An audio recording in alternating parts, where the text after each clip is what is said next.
George Coe, and I'm here today to have a nice long chat with Bill Daniels, two-time Emmy Award winner and former president of our Screen Actors Guild. We're here in the James Cagney boardroom. It's August 14th, 2002, and we are taping this conversation for the archives of the Screen Actors Guild Foundation Legacy Program.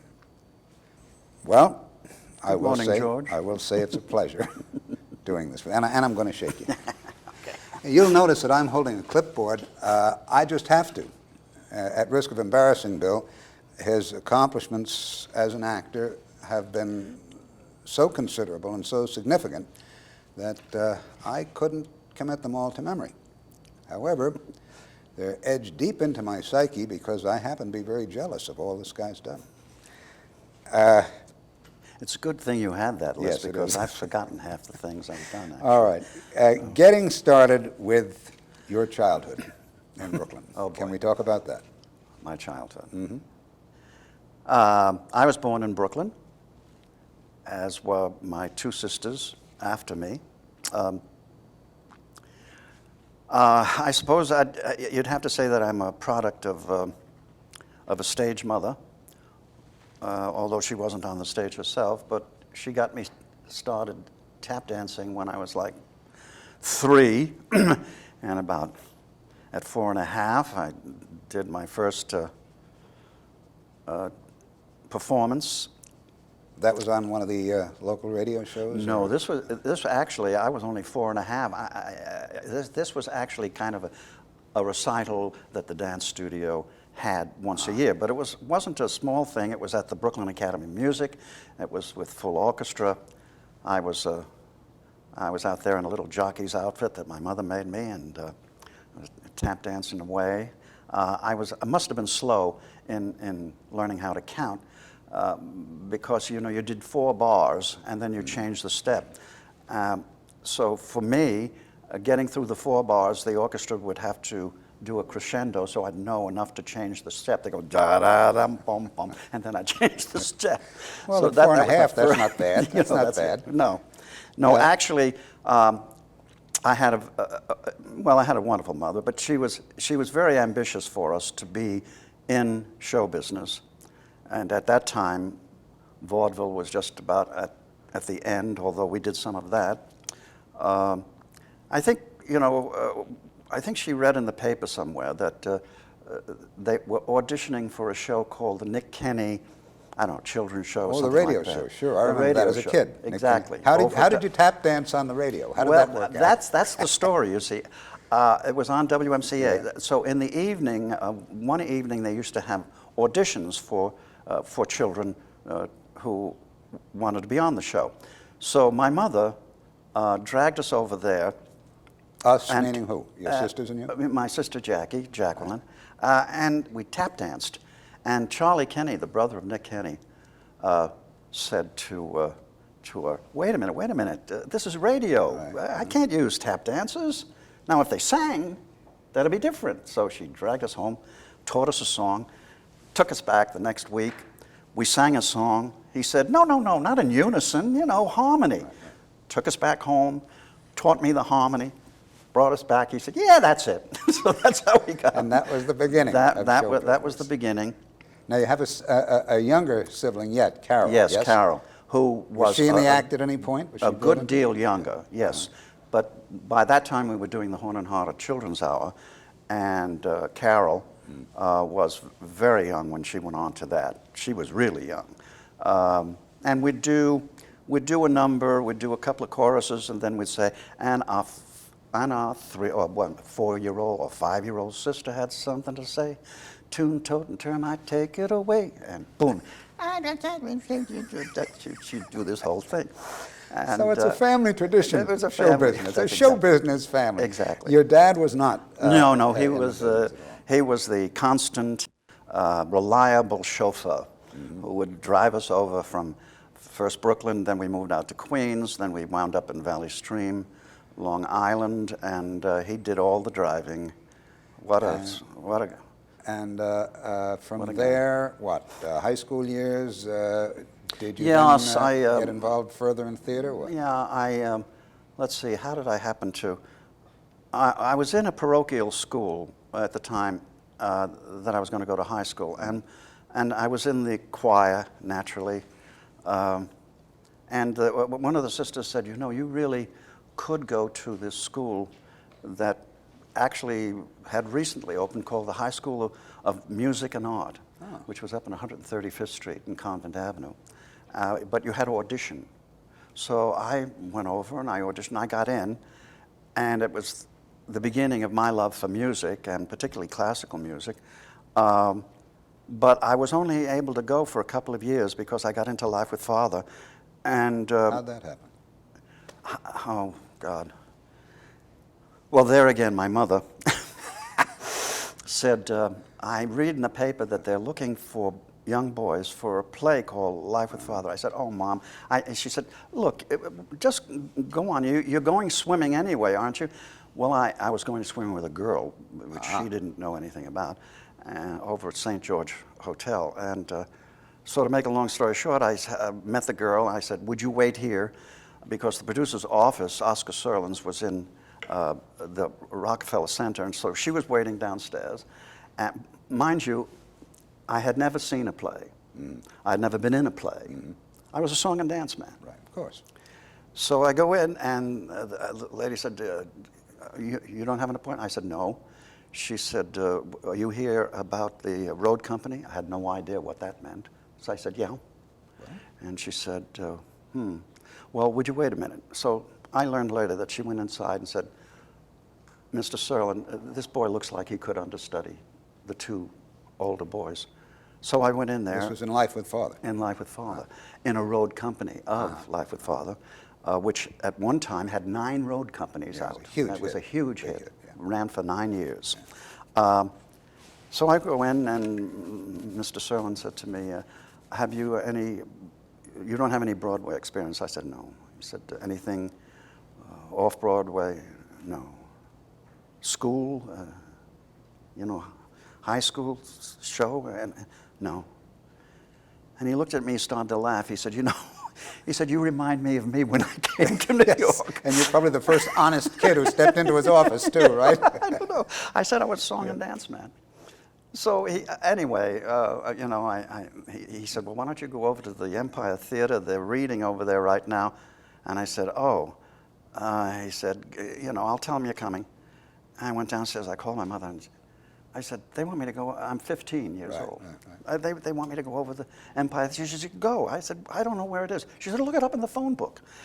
What I was really thinking was, what am I going to do with the girl? Right, of course. So I have to tell her to go home. And I go over there, and they give me these little sides.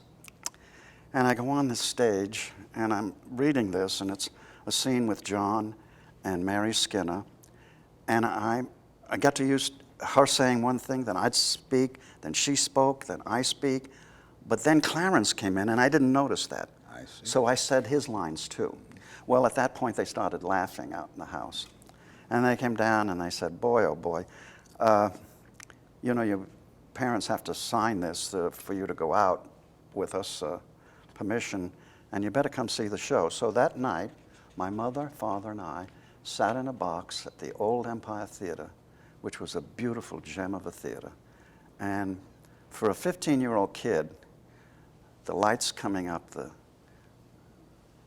the whole set, it looked like a sparkling gem to me. And I watched a play that I was going to be involved with. Your first Broadway show? The first time I ever saw a play. First one you ever saw, and you had the job going. Yes. Wow. It's crazy. But that's the way that happened. And I was with that show for, until I was drafted into the Army. And in the Army? Well, in the Army, I took basic training, Little Rock, Arkansas. Wow. Camp Joseph T. Robinson, 16 weeks of infantry basic. But when we were right at the tail end, when we were in basic, they dropped the bomb on Hiroshima. And so the war was at an end, but we still went to Italy in the occupation forces. And I was supposed to go with my team. I was an acting leader of my platoon. But they dragged me off the train because they have something called an MOS, which was to give you whatever experience this person might have had in private life, and mine was entertainer. So they pulled me off in Leghorn, Livorno, and put me into a radio station with the Armed Forces radio service. And I was in that till I came home. I was in that for a year and a half over there. And I was upset being taken away from my pals, but it sure was a cushy job. Yeah, that's a good job. So you were on the radio in Italy? I was on the radio in Italy as a disc jockey, and finally I ran the station because all the fellows who were there were now getting shipped home because they'd been there through all the combat. Right. So very quickly I became a staff sergeant and in charge of the whole radio station because we had one of those absentee captains who was busy with his girlfriend over in the officers' quarters. Anyway, that's that's the way that happened. The one thing that was instrumental in me wanting to become an actor and forget about the song and dance stuff was that I had the opportunity when I started into John, the second oldest son in Life with Father. Howard Lindsay, the author with Russell Crouse, and his wife Dorothy Stickney were coming back into the play after a year or two absence, because the play was now in its maybe third or fourth year. So they were rehearsing, and they rehearsed with me. So you had a and Mr. Lindsay, first of all, was a wonderful man, very impressive as a gentleman and as an actor. And also, he sort of took me under his wing, and he described things about how to play comedy for me. For instance, I'll give you a for instance. He would say, Billy, he said, you know, it's not because I wrote the play with Russell. I don't want it to sound that way. He said, but we have in this play more laughs than we need. He said, you want the audience to go home feeling that they haven't laughed enough. He said, so a laugh, and he was talking about a specific laugh of his, a huge laugh, with me. Right. He said, a laugh goes up, and it peaks, and it just, as soon as it just starts to fall off, that's where I want you to come in with the line. So they never feel like they've laughed enough, that they have to stop laughing to hear the next line. He said, and the next line is yours. He said, and I will tell you with my eyes when to speak, when to do that. And he did every night. He would hold me, and somehow with his eyes, he would release me. That was one of the things that he talked about. But more important than that, when I knew I was going into the Army, I spoke to him and I said, should I go to the American Academy of Dramatic Arts? And he said, it was in his dressing room. And he looked around, he said, close the door. And he said, I'm on the board. He said, it's a nice place, but look, you'll be getting a GI Bill. Why don't you go to a college that has a good drama department, and you'll kill two birds with one stone. So three, as it turned out. What? Three, as it turned out. Three? How? Bonnie. Oh, Bonnie, yes, of course. Oh, boy. Okay. Yes, that's where I met Bonnie. But, you know, I wrote the government, and they wrote me back, and they mentioned about 5 schools. Right. And when I got out of the Army, my sisters were out in Chicago playing in a play called Apple of His Eye with Walter Houston, which was Mr. Houston's last play before he went to do The Treasure of Sierra Madre for his son. He called him his crazy son. And my sister, Carol, the little one, had a big part in the play. And my sister Jackie was understudy to the ingenue. And my mother was outside in the lobby selling programs. I'm sure. Anyway, I went out there, and my mother said, I think one of those colleges is around here. So we went down to the concierge and said, this Northwestern. He said, sure, get on the loop and you go up. And she said, go ahead. And I said, oh. She said, go ahead. What? So I go up there, I go to the entrance place, admission place, and they weren't terribly interested, except until they heard that I'd been on Broadway. Right. So then they thought, well, you know, might be a good thing for me to be in the drama department. And yeah, I did get in. Do you want to hear that story of how I got into it? Sure. Well, I had my last 2 years of high school while I was doing the Horn and Harder Children's Hours, plus working in Life with Father. I had to go to a professional children's school. The PCS, Professional Children's School, actually threw me out of there because I was on the road and I wasn't sending in the assignments. So I wound up in a place called Large Private Tutoring, which was an apartment on 53rd Street off 7th Avenue with a bunch of other kids, including Alan Ann McCleary, who's still an old friend. And you didn't learn anything there. It was just a cover for the law, actually. Right. At any rate, I have to tell you that because I prepared for the college and took some New York State Regents exams and stuff like that.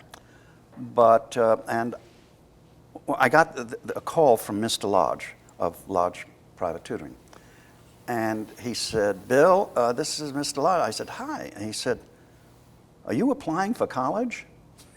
With that tone of voice. I said, yes. He said, oh, well, I have here, you know, they want me to fill out this form of your grades and everything. I said, yeah, please do. He said, well, you know, we had a fire here. I said, oh my God. He said, all the records were destroyed. I said, oh my God. Well, Mr. Lodge, he said, well, do you remember any of your grades? Well, that makes a lot of sense, doesn't it? Oh, yes. And I suppose you Now, remember... I didn't get greedy. You know, okay. It was a point average, so I gave myself about a 92. He said, do you remember what you got in American history? I never had American history.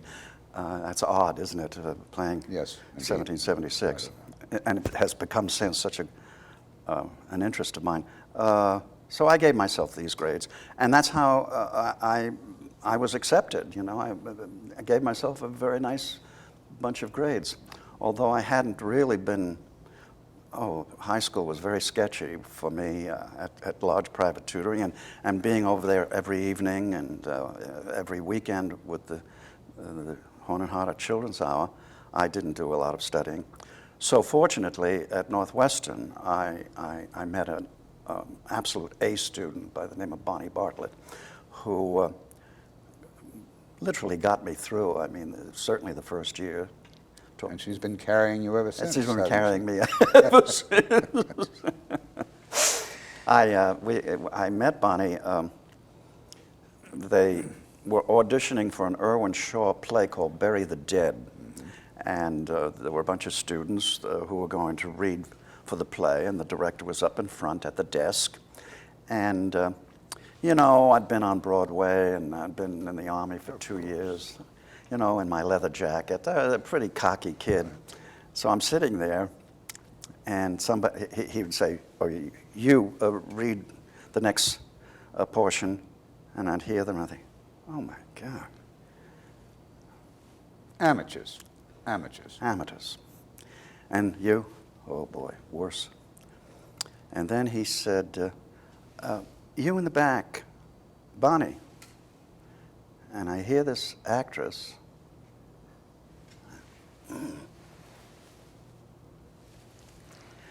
because she could act. You can tell it right away. So at the end, we both got into that play, by the way. I waited at the door at the end of this reading, and I said, hi. I said, would you like to have a cup of coffee? And she said, you're too short. This is while you were still at Northwestern. Hmm? This was while we were freshmen. Right. We were freshmen. You're too short. You're too short. I guess she was going out with basketball players or something. I said, oh, forget about that. Come on, have a cup of coffee. She said, okay. And so that was my first meeting with my future wife. And she she starred in a number of plays there and was wonderful. Anyway, she got us through in 3.5 years, and then we came to New York. And you were married by this time? No, we married after we got here. After you got here. The next big deal for you was Tennessee Williams, yes? Well, yeah, there was that. Well, that was a big boost in my confidence, to tell you the truth. Going back after being away now, it was like 5.5 years. It was like starting over again, and I knew it was going to be tough. It was in the days when you made the rounds and sat in offices and, We all did that, gave them right. the picture that they threw in the waste paper Signed the basket or book. something, signed the book. Then you could go to unemployment and say, well, I did Yes, this, I did this, went here, exactly. I went there, now give me a check, right? And then you'd wind up down in the drugstore The other at actors. NBC, Cromwell Pharmacy or whatever it was. Anyway, I knew it was going to be tough, but I would get a part in live television. It'd be like a lead, but I'd only get one a year or two. You barely could live on that. The thing that supported us was Bonnie got a lead on a soap opera called Valiant Lady. And, no, was it Valiant Lady? I think it was. I get it confused with the one I did briefly, but at any rate, she's the one that really supported us through that period when I would get a show like what was it called? Armstrong Playhouse or Oh, yeah, sure. I Kraft remember those very Playhouse well. or Yes, I did them. Philco. Yeah. I'd get one or two, Right. but not enough to sustain us. So Bonnie was the one that did that.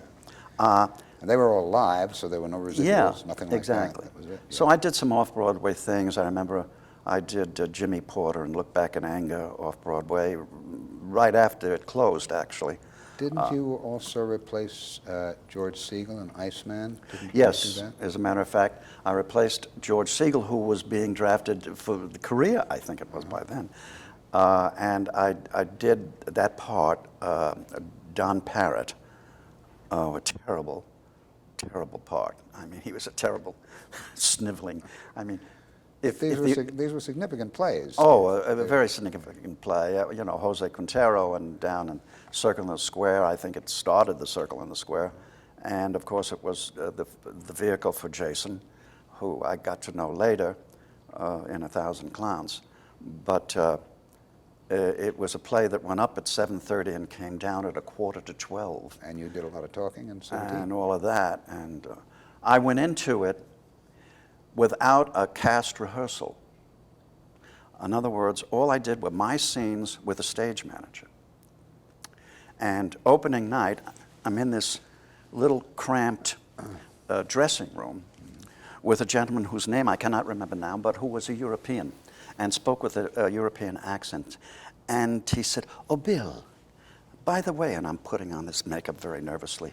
He says, "By the way," I said, "What?" He said, in the third act, when you sit with me, I do. He said, yeah, at the little table. He said, sometimes I fall asleep. Just before my line, would you give me a little nudge? I said, are you out of your mind? I haven't had I was speechless. I said, I don't know when your line is coming. As a matter of fact, I don't know when my lines are coming. Because you'd go for 15, 20 minutes without saying anything. And that opening night for me, I kept saying to myself, oh boy, obviously, I know what I have to say, but they've gone by it. I must have missed my cue, and they just skipped over it because it seemed so long, an eternity to me. It was one of the most frightening opening nights I've ever had in my life to do that. But that play was a very wonderful production, and was one of those things that put Off-Broadway on the map, really. Speaking of that, what about Zoo Story? Did that come up right after that? Let's see. I'm not very good at chronology. Most significant. Yeah.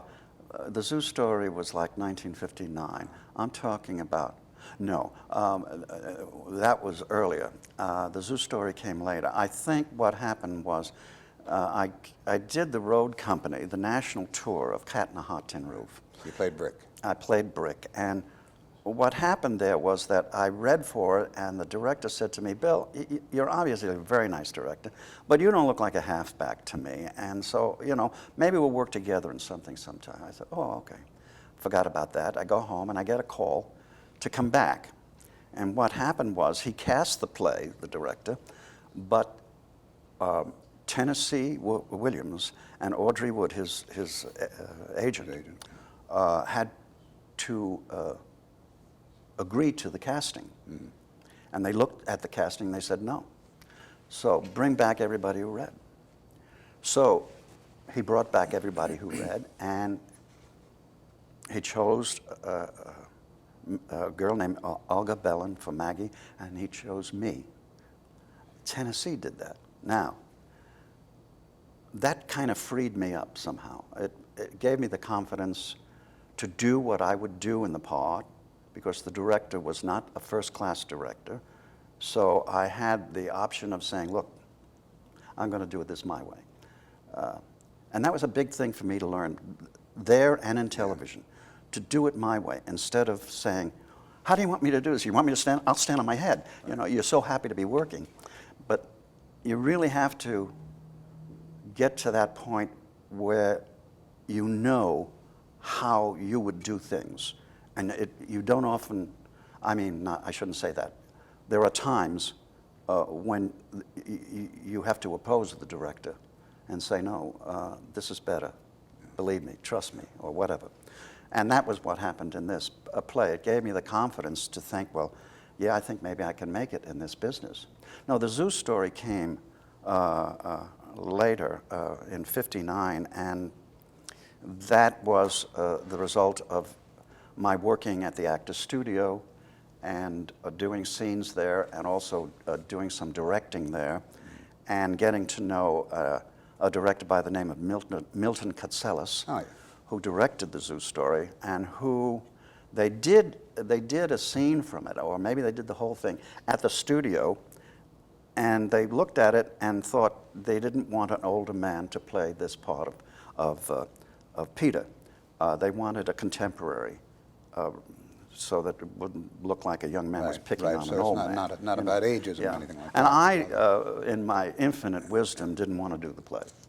I just said, what kind of a play is this? I sit on the bench, I rarely say anything, and this guy talks for an hour and then kills me and goes, or I kill him. There you go. It was Bonnie and a friend, director friend, Jerry Friedman, who literally had to talk me into doing this thing. But I didn't know what a marvelous play it was until we had the first previews. Was that Edward Albee's first? It was Edward's first play, yeah. And I played it there. I played it in many other theaters in Albany and here and there, and I played all over South America this play. And in South America, they'd come with the book in their hands with a translation, like they were attending an opera. It was always tremendously received. But that first public performance preview, I'm sitting on the bench and I've got a book in my hand, and this guy walks by, and he walks by me and he stops here and he says, I've been to the zoo. And all I did was go like this. And the audience went. Huge laugh. Much to the upset of the author and the producers, who felt they had a serious play here. So with the laugh went on for so long that I looked down and it still went on, and I thought, well, maybe he's not speaking to me. So I looked this way, another laugh. Now those laughs, the producer and the playwright and the director came rushing back and said, Bill, you're getting all these laughs. I said, I'm not doing anything. They said, well, you're playing to the audience. I said, you got me sitting on a bench, for God's sake. Looking, the Fifth Avenue is over there. That's where I live. I mean, you want me to play from here to here? I can't do it. I said, what it was, these were not joke laughs. These were laughs of recognition. Of course. of which are the best kind. that everybody in South America, everybody everywhere understood the idea of some stranger coming to you in this kind of strange way, a foreboding way, and saying something like that. They just recognized it all the time. And I realized what an important part it was, even though it didn't have a lot of lines, because they were seeing him through me. Right. And that was the key to that. It put me on the map. I won some awards. I got an agent. For 9 years, I didn't have an agent. I mean, I couldn't get an agent. Well, in those days, you could survive very well, though, couldn't Yeah, you could. Yeah. You could. You could, making the rounds, Yeah. and the few people that you actually knew who would hire you. But that play, for instance, when Herb Gardner came to see that play, he had me in mind for the part in 1,000 Clowns. And that's the way those things kind of work. I mean, what's his name, who did Two for the Road, the film, he saw 1,000 Clowns on the plane going over there. I got an offer from the airport, you know, because they see your work and they say, that's what I want. You know, yeah. and you know, those, actually in those days, Hollywood directors would come to New York, literally see all the plays they could see if they could find an actor who they're looking for. They used to do that a lot. Well, perhaps Do that'll they happen. still? Yeah. I don't know. I don't know either, but I know. one hopes. One Yes. hopes. They certainly don't do it in L.A., do they? No. They No, don't come and look at the theater in L.A. No. Okay, on Broadway, I mean, you did so much. And it's fascinating to me because I know your career quite well. We're friends. But some of these things I didn't know about. That, for instance, you were in One Flew Over the Cuckoo's Nest, and Clear Day You Can See Forever, and Sondheim, Little Night Music. Yeah. But that's the singing, right? Yes. But the big one here is 1776. I'm such a great judge of material. I didn't want to go to read for it. Mind you, and I'll tell you why. Here's a patriotic play. Right. And we're right in the middle of Vietnam. And Mr. Nixon is our president. Okay? And I look at this and I think, are they kidding? Are we all going to get up and salute now to this play? I read it early on, and then it went into revisions with Peter Stone. And Peter Stone really went and researched and brought some humor into it, did a lot of polishing, and really made it into something that, but I still, I didn't. Didn't you have another offer? Wasn't there Yeah, something else? I was going to do the film of On a Clear Day with Barbra Streisand and Yves Montand. And you had done it on a Clear Day on Broadway. You'd done it on Broadway. I'd done it on Broadway with Barbara Harris, yes.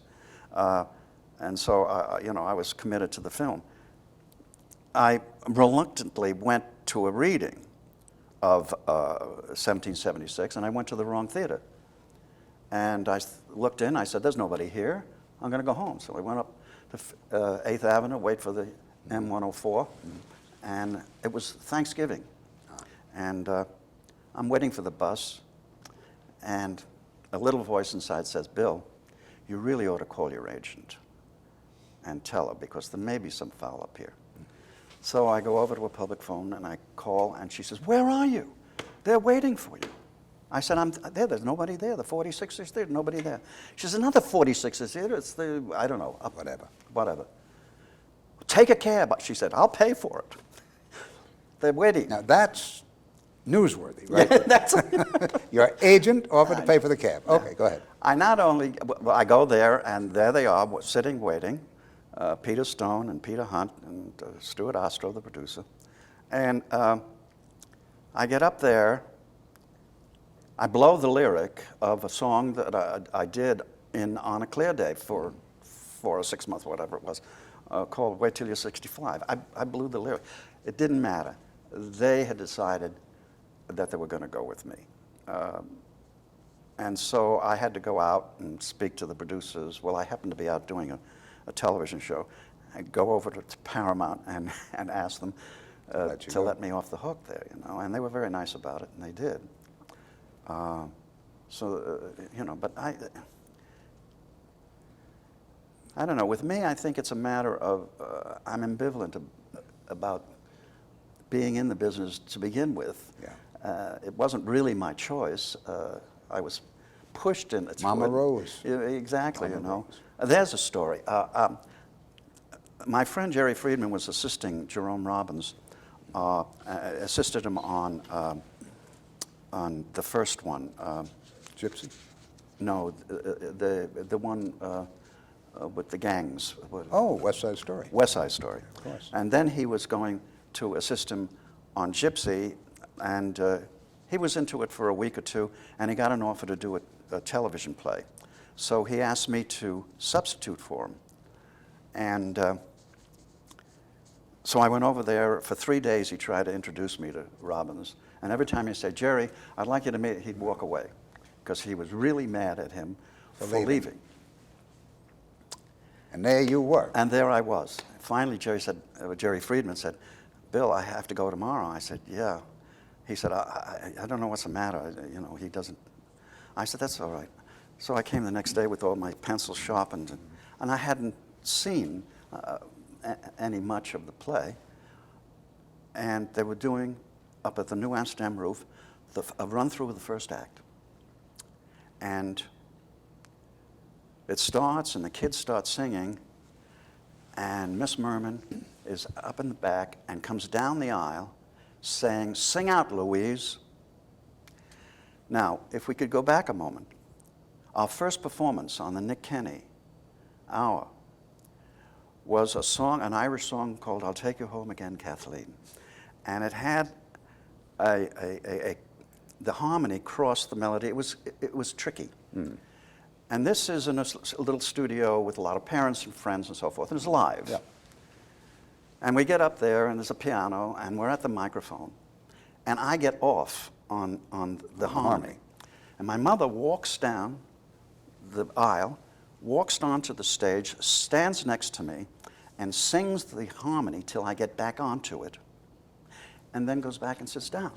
So when Mr. Merman did this sing out, coming down the aisle, a thing came up into my heart came up into my throat. It was a whole deja vu. I don't know what. Sure. While you were talking before about your mother taking you guys around, I had done Gypsy as well with Angela Lansbury later on. Oh, you did? And the thought of, that lady. Yes. It seems who your mama was. That's she was right. a real-life version in one sense. That's exactly of right. Mama Rose. That's exactly right. She Wonderful really show, was. by the way. She was one of those keep at it things. But what it left me with, in other words, most actors say, God, I want to be an actor. I want to get to New York and study and get on the stage or get to Hollywood. And I never really had any of that. Although it serves me well in a lot of these things where I've told you that I've been reluctant to get involved. That's when they want you.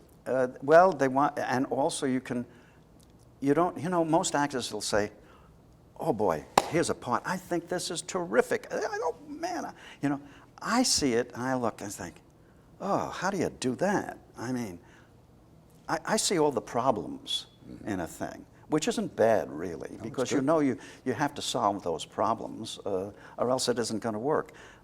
But I'm never like, oh boy, like that kind of thing. I've never been that way. Well, that may be why you have endured, sir. Maybe. You never got burnt out. That and the fact I can't do anything else. Anyway. All right, so let's see where we are now. We're up to, I have a question that I really want to ask you. When you were doing 1776, you had this enormous success now, right? Yes. The play was a big hit, won a Tony, Right. all these awards, Yes. and you're the leading actor Yes. in this show. You're carrying this show. It's built around That's right.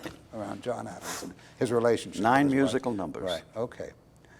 And I guess it was Alex Cohen, was he the guy who was running the Yes, the he was Tonys? And he came to you and said, Bill, we want to put you up for a Tony Award? Well, he didn't come to me. It just appeared one day. It appeared. Yeah. And you were listed as Sporting actor. supporting actor. I know. Yeah.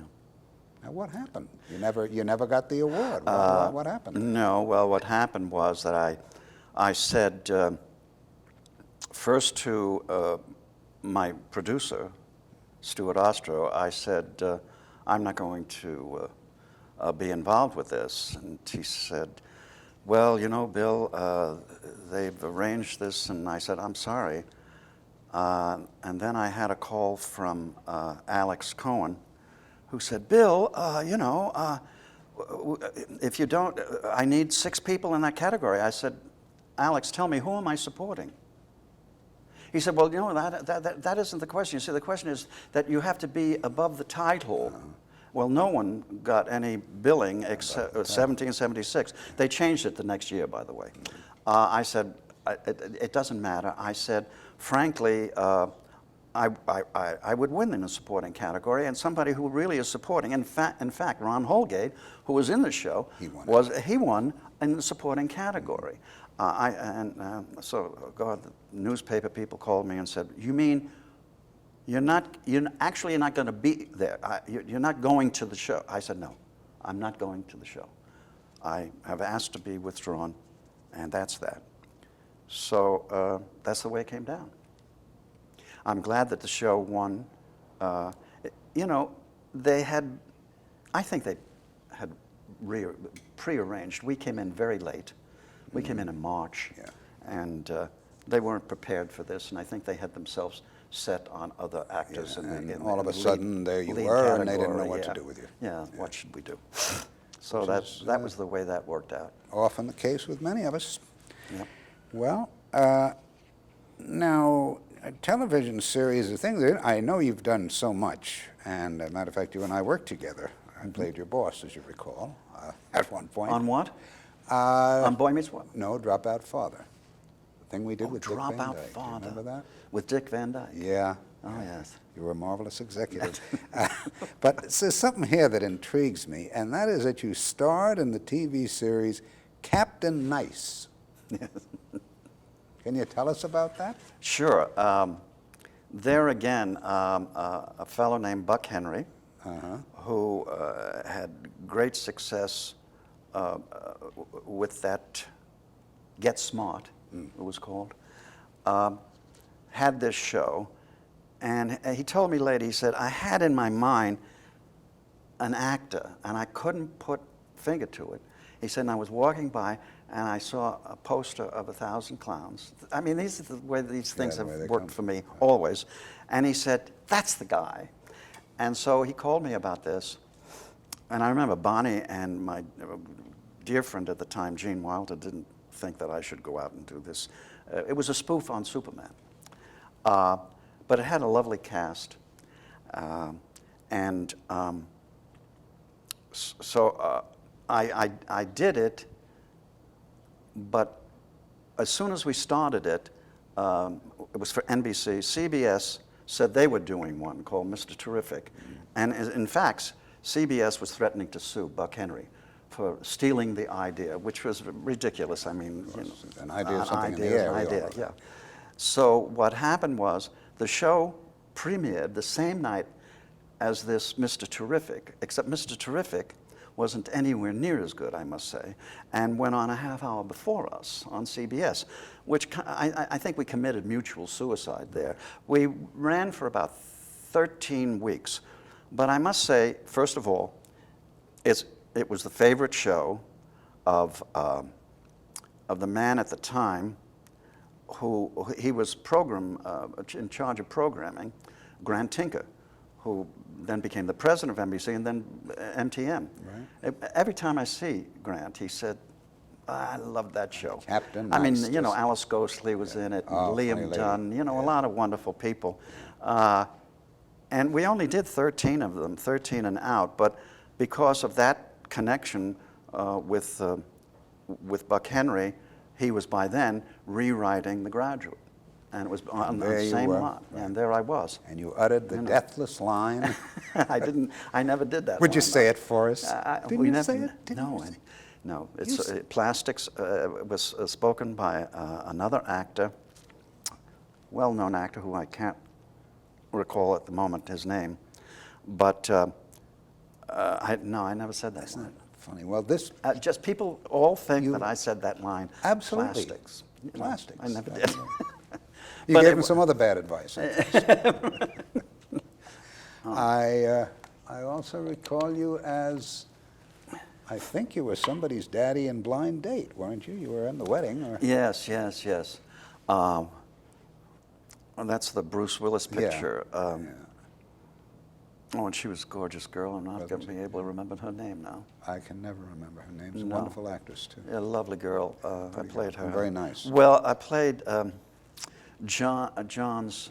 John Larroquette's father, the judge. Yeah. We had a kind of funny scene with him as the lawyer representing Bruce, and me not wanting anybody to know that he was my son. There again, we were ships that passed in the night in that one.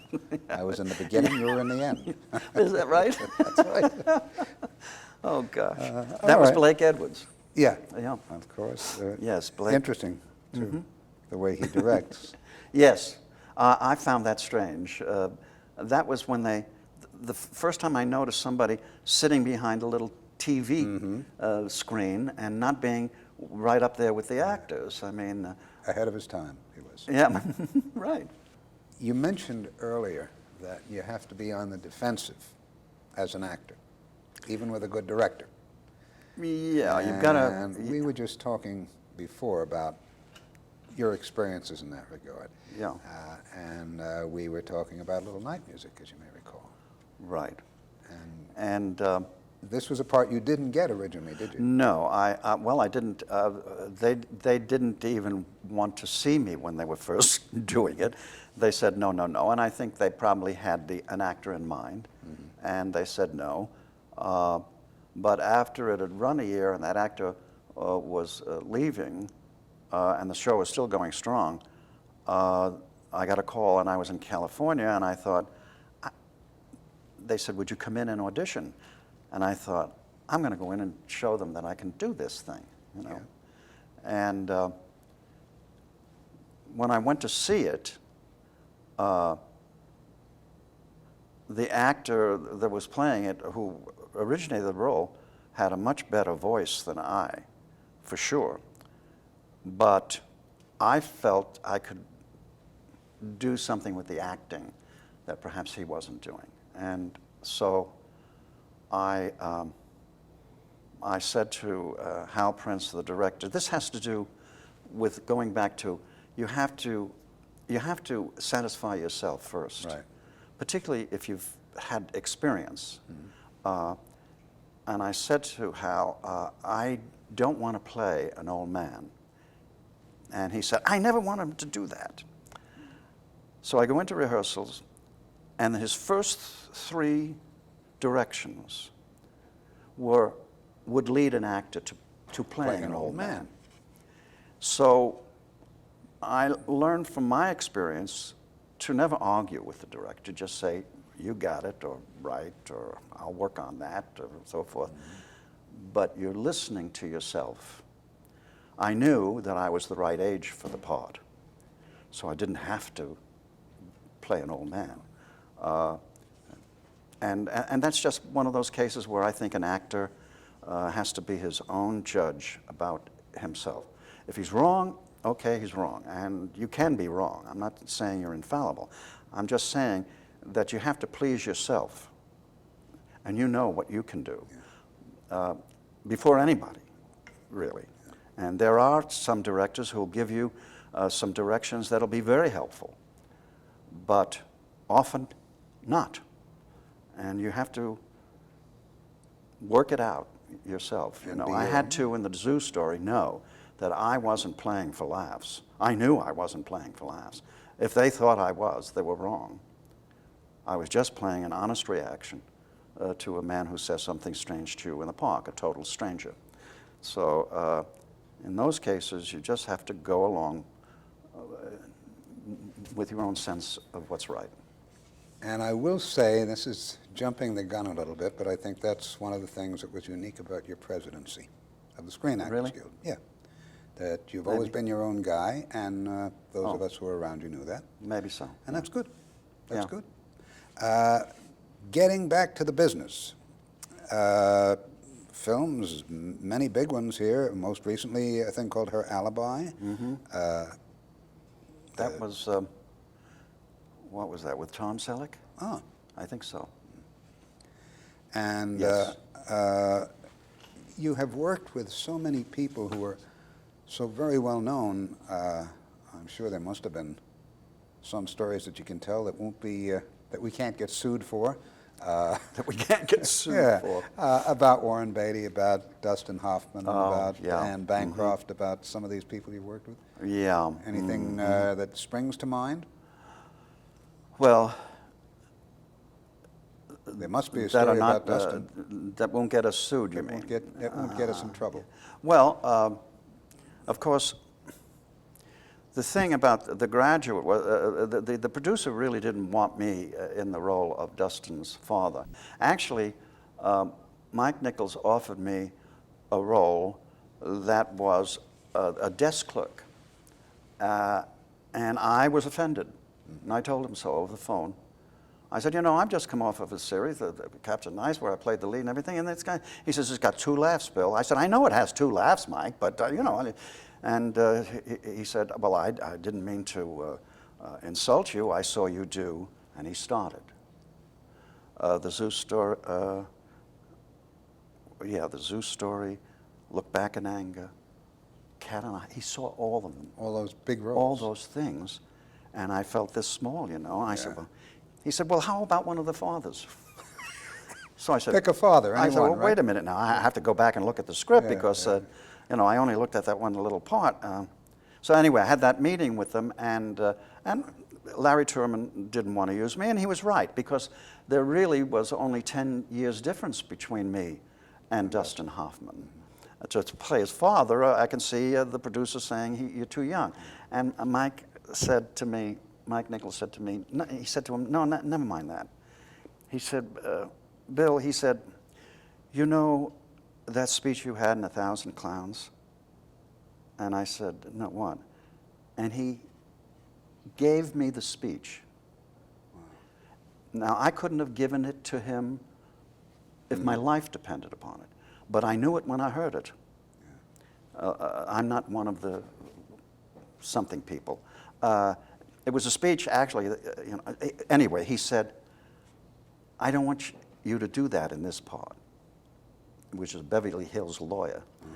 He said, is that what you, I said, no, I had to work hard to get that. I not only had to work hard, I had to fight to keep it in the play, because the star didn't want to stand there that long and listen to this. So I said, no, you know, he said, oh, okay.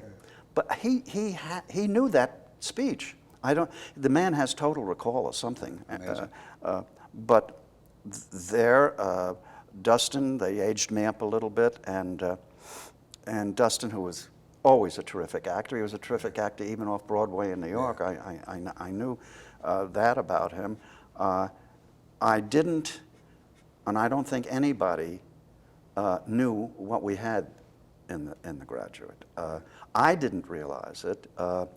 I read the script. Here we have a director who did Barefoot in the Park in New York, you know, good Broadway. This is a light piece and so forth. He had 3 weeks of rehearsal. Terrific. With the cinematographer standing next to him. Terrific. Terrific. In fact, after 2 weeks, he said, why don't you go home? He said, I'm acting like we're opening in New Haven, and I'm getting bored looking at it, you know. But he really wanted those weeks to go over his shots with the cinematographer and so forth. But at one point, I thought it was light comedy. Again, terrific judge of material. He said, oh, by the way, there are these kids. He said, I'm thinking of them doing the music. He said, one's very tall and one's very short. He said, I'm going to play something they wrote. And he played The Sounds of Silence.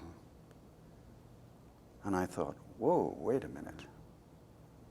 This is a serious, this is not a light comedy.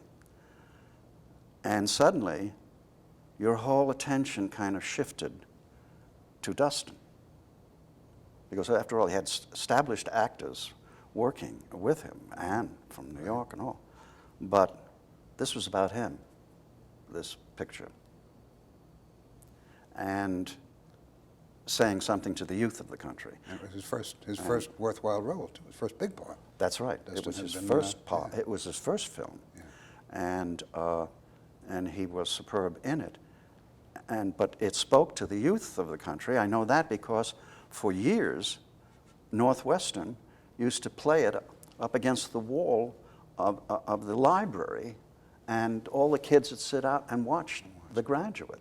I found out that when we went back and visited them, Bonnie and I. Were Simon and Garfunkel, who did that music, were they famous before that? Or? I never heard of them. Because I hadn't. I'd never heard of them, no. This was their first album, and so, you know, and then they wrote Mrs. Robinson and all those other things. But the tone of the whole thing, of the music, changed my whole point of view about what we were doing, you know. And so that's Dustin, you know, I mean, he came off very well in that. You know, he used to complain a little bit to me about what he was being paid. I was being paid more. And I said, I'll tell you what, Dustin, I'll switch. I'll do the part, and you can have the salary, you know. I think that's the only time I got Well, I think chuckle. Dustin's made up for that anyway. No, I think, He's indeed. done all right. He's done all right. You know. I want to ask you now about your television career. At this point, you were living in California, of course, and commuting back and forth, yes? Did you maintain a home in New York? No, When? but at about this time, The Graduate. We came out, let's see, I came out after filming out here 1776. And I brought Bonnie and the kids out. Well, that was long after The Graduate, then, 1776. Yeah, that was long after The Graduate. She didn't want to come either. I had to say, well, we'll just try it for the summer. Bonnie and the kids, two boys? Bonnie and the kids, yes. Two boys. Two boys. Mm-hmm. And now what? Besides Michael. the two boys, what do you got besides the two boys? Now I've got a grandson, Liam. I've got two granddaughters, Eliza and Shayna, in New York. And my son Robert is in New York, and my son Michael is a block and a half away. Oh, that's great. With my grandson, Of course. who is a great kid. Anyway, So you yeah, came out I think here, at that time I was basically in New York. I kept going back. As a matter of fact, after The Graduate, I did a couple of pictures. I did The President's Analyst, which was an interesting picture, and I did something else. I can't remember now. And I only went back because Sandy Dennis asked me to come back and do a play with her called Daphne and Cottage D. And it was a two-character play, which we did on Broadway. Then we didn't move out until, I guess, 73. Did you do Reds out here? Had you moved out here when you did Reds? I can't recall. I worked with Warren on the Parallax View, and got to know him, got to be a friend of his. Well, actually, Bonnie knew him from Valiant Lady. When he was on the soap opera. When he was 15 years old, he was on that show. And he's another one that remembers everybody and everything and every name, and remembered her very well. The Reds thing was in Manchester. Went over there and did that with him. And that was just a brief thing, but of course he won an Academy Award with that picture. You know, he's bright and he's talented, and he worked very hard on that picture. I think he even shut down at one point and then gained weight and then picked it up again. You know, a real effort on his part, and it paid off. I was very pleased that it did. And among the lexicon of characters that you've played, there's one guy that interests me a lot. J. Gordon Liddy. Oh, God, yes. Wasn't he something? And yeah, you did Marty that on television. Sheen was playing John Dean. He was the lead in the show. And This was on television. This was on television. It was based on the book of Dean's, the whole expose. And I don't know how they ever thought of me for John Dean. I mean, for Gordon Liddy. But I was so intrigued. I went and I met with them all. And I said, well, you know, if you want to try it, I'll give it a try. We'll put a little, make the mustache a little fuller or something like that. But he was a fascinating character. Yeah, I would think. And it was a lot of fun to go to Washington and sit on the bench, the actual bench, where the information was passed and where where it actually happened, and into the old state building. You didn't put your hand in the fire, did you? No, no, I did not do that. Didn't do that. I did not do that.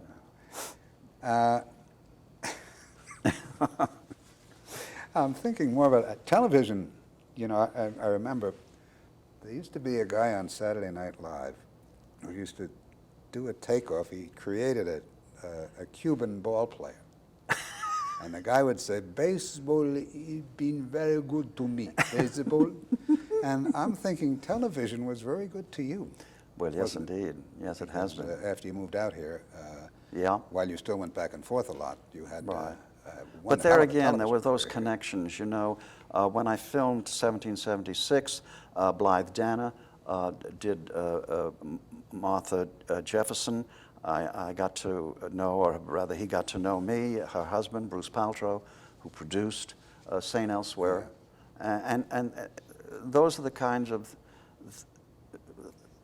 threads that run through at least my career. That must have been a great experience. Oh, it was. I mean, a hit show, and you got 2 Emmys for that, too, over the years? You did. You got 2 Emmys yourself, didn't you? St. Elsewhere, Yes, yes. yeah. Yeah, right. Yes, I did. Bonnie got 2. No kidding. My wife, yeah. Boy, there's no boss in your house. Actually, one year we both won. Wow. And that must have been wonderful. Well, it was not only wonderful, it was some sort of record, I think. Nobody's done that before. Yeah. Both won Emmys. Well, I say, you know, I made sure she got 2 so it would keep peace in the family. Right, of course. Now, we each got 2 on that show. It was one of those very wonderful experiences where I was doing the show. Well, Paltrow called me, sent over 5 scripts. I've never had that happen. 5 one-hour scripts. And I could see that the writing was superior. But the part was very small, so he was in London. So I called him, I said, geez, you know, Bruce, it's very nice, but the part, he said, oh, this is going to sound like I'm patting myself on the back. Go ahead. He said, Billy, he said, as soon as the writers see what you do with the part, they'll write for you. They'll write for you. And that's what happened. And Bonnie was not involved at all. It just happened that I had a running joke. I was operating in the operating room, and I'm saying, look at this lung. Do you know how many years of smoking this lung is? It's supposed to be pink. What color would you call that? Black, gray? He said, do you know how I got my wife off of cigarettes? He said, I stood out in the yard and I yelled about, I can't stand the smoke, or something like that. So that was the speech. Next show, I'm at an awards ceremony that I'm always hoping that I'm going to get and never get. And my wife is there, and they're trying to cast this part. And finally, the casting lady over at MTM said, well, why don't you get his wife to do it? They said, well, would she do it? Yeah, it was just a sight gag, really. And so Bonnie did it as a favor. And the joke was that during the award, she lights up a cigarette, and she's still smoking. But from that point, they decided to write for her. And to work with your wife for 6 years, it was, that we did that show, and not have to worry about what you say that you would to a stranger, or what she says to you, was a great working experience, because we had this relationship going anyway, and there it was, and they put it on film. So the whole thing was very serendipitous. Yeah. After that, after St. Elsewhere, was everything sort of anticlimactic? Have there been other television jobs that you found very enjoyable? Yeah, there have been, while I was doing St. Elsewhere, I was doing the voice of the car on Knight Rider. Yes, so you were doing 2 hit television shows at once. Yeah, at once, yeah. Ed Begley Jr. never let me forget that for a moment. At any rate, you never appeared in that. You're just the voice of the car. just did the voice, and since it was the same network, they worked it out that when I was available, I'd go over and in an ADR room, knock off this thing, maybe take me 45 minutes or something like that.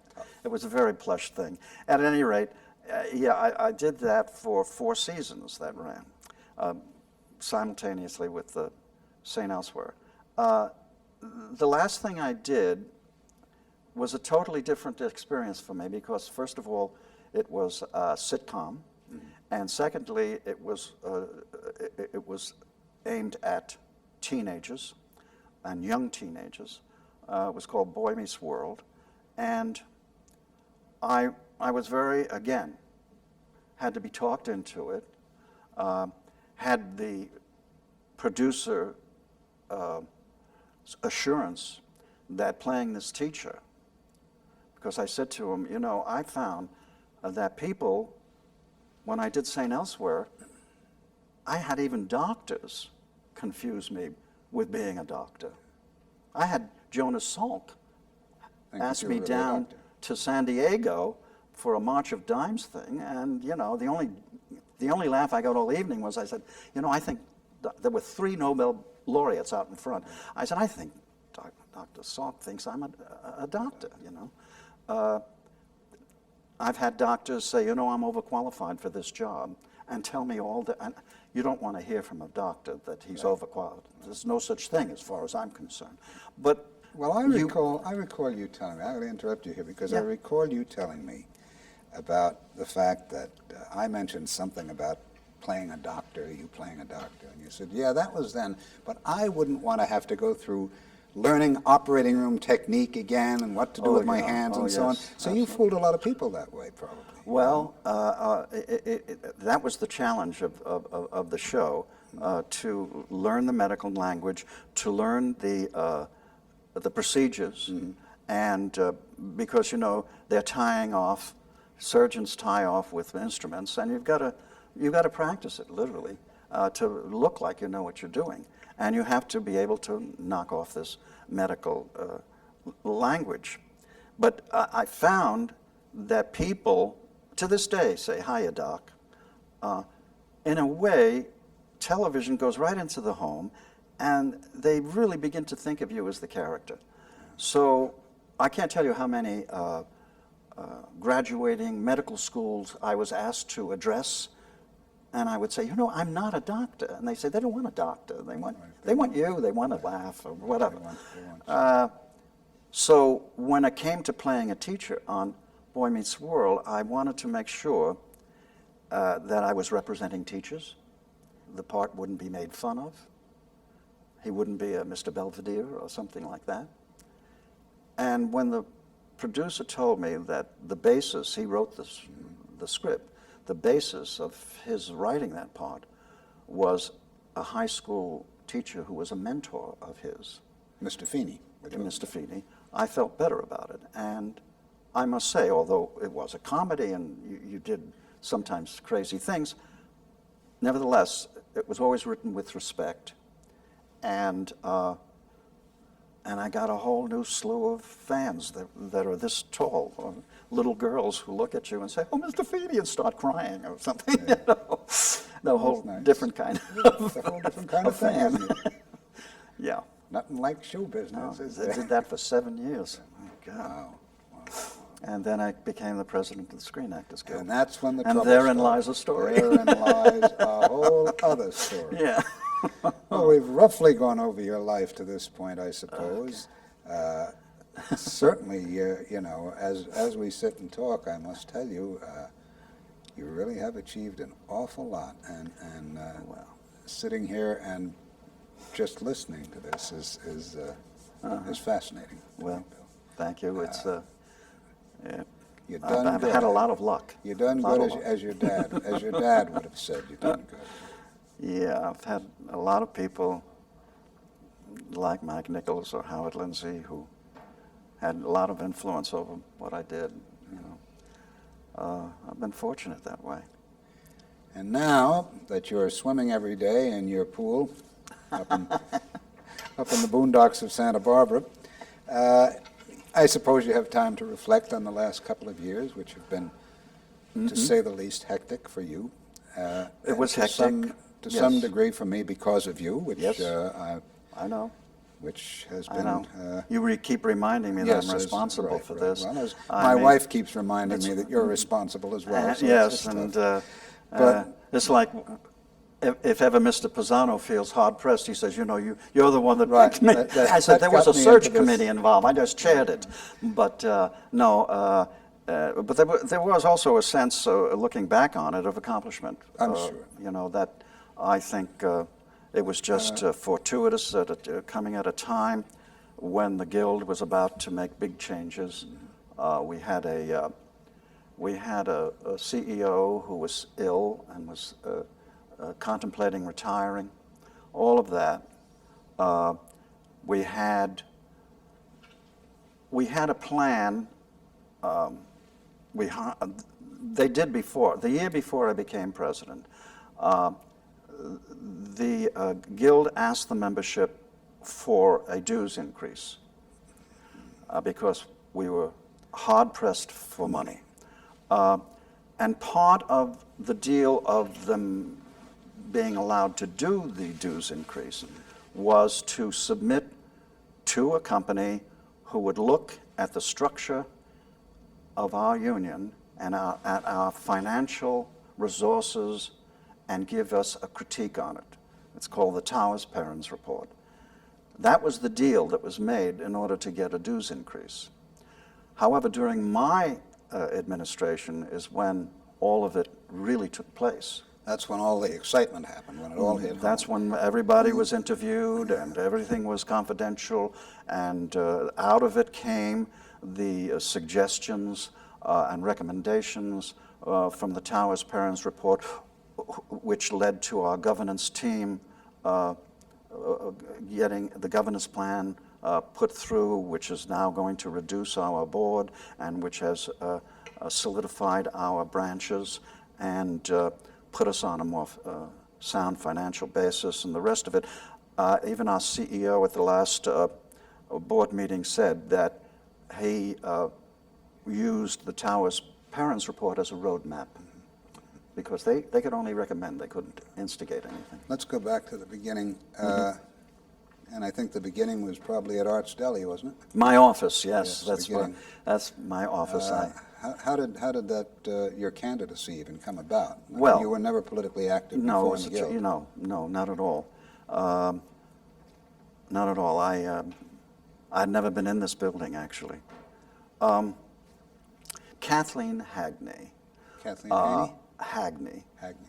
Kathleen Hagney took ballet classes along with Bonnie, and said to her one day, because they just lost a candidate to run for president up against the incumbent president,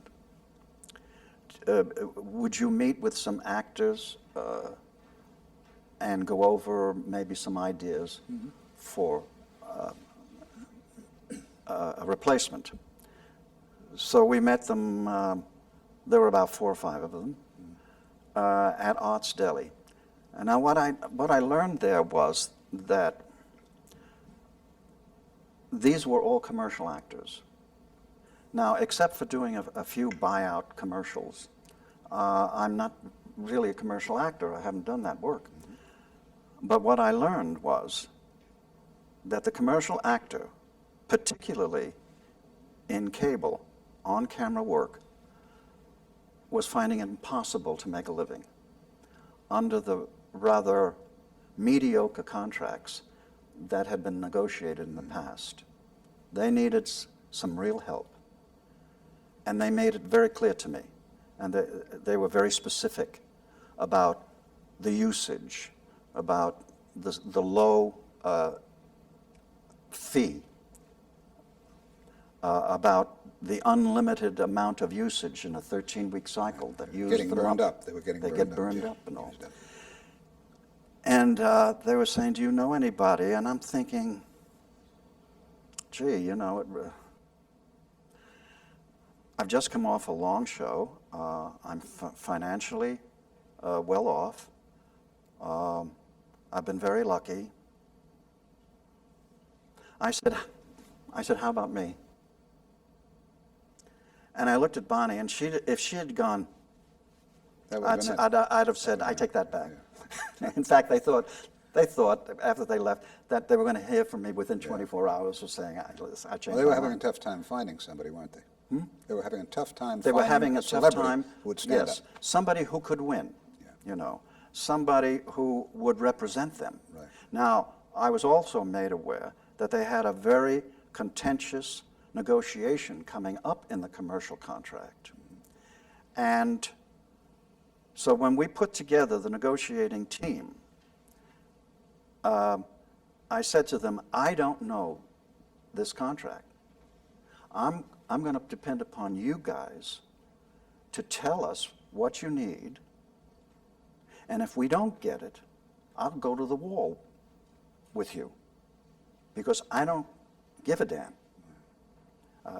I was a little braggadocious. I said, there's nobody in this town that I'm afraid of. I mean that, but I was trying to make the case to them that they had to do back off. They had to do the work, right. you see. But that you'd stand up for them. And I would say that I would characterize my presidency as in this way. There are many, many people who worked very, very hard on all of these things. I was just their spokesman, and I was somebody who would not stand in their way, would let them do their thing. Well, excuse me. I think you did more than that. And this, by that I mean, you know, there's all kinds of leaders and there's all kinds of leadership, but you delegate authority naturally. It's your nature. Yeah. This doesn't mean you give up your authority, but you do delegate. Right. In the past, our past presidents had been more hands-on kind of guys. Right. They were more involved, personally involved in so many things. Yes. That as things grew, as the guild grew, as it got bigger, more complex contracts, it really was impossible. Yeah. So that you were, in a sense, a breath of fresh air, and that people who had been here and knew what was going on and were dying to make a contribution were now going to get a chance. Yeah. And that was characteristic. Well, yes, I was convinced that I wasn't going to stand in their way. I wasn't going to sweep anything under the carpet. I wasn't going to involve in backroom politics or any of the shenanigans, which unfortunately were going on in the past. There's no doubt about it in my mind.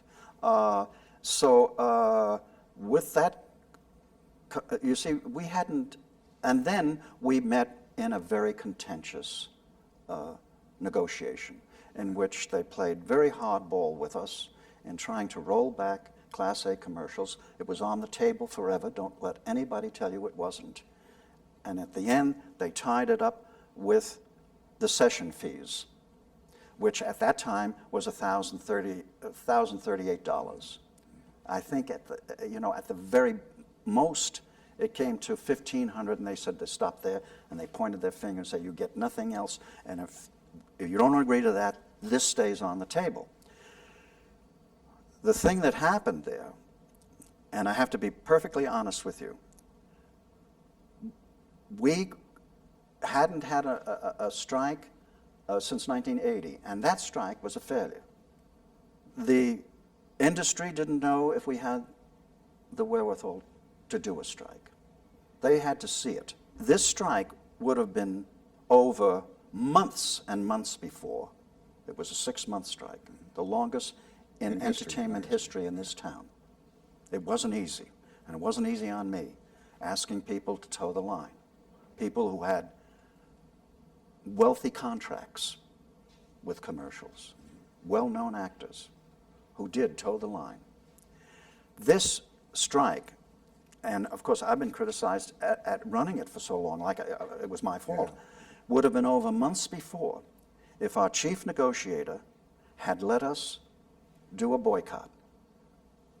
But he opposed it every time it was brought up.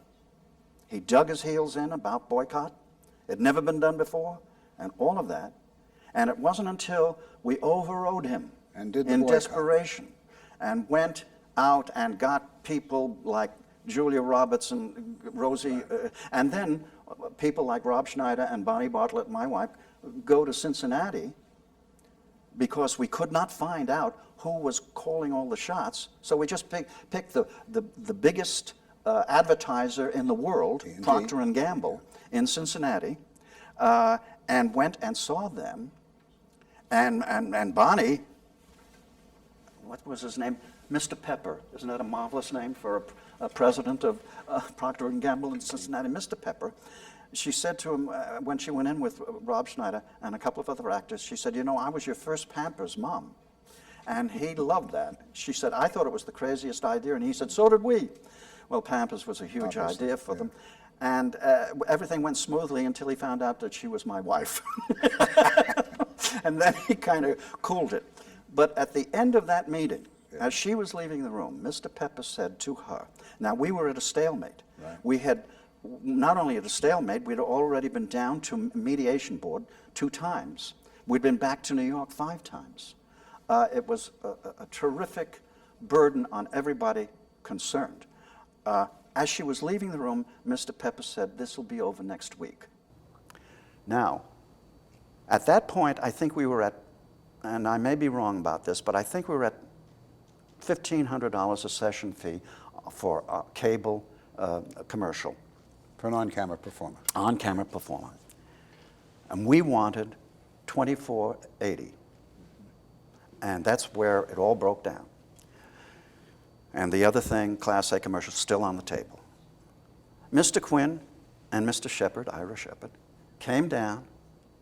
We went back to New York. They came down, sat down, and the first thing Mr. Quinn said was, the money's there.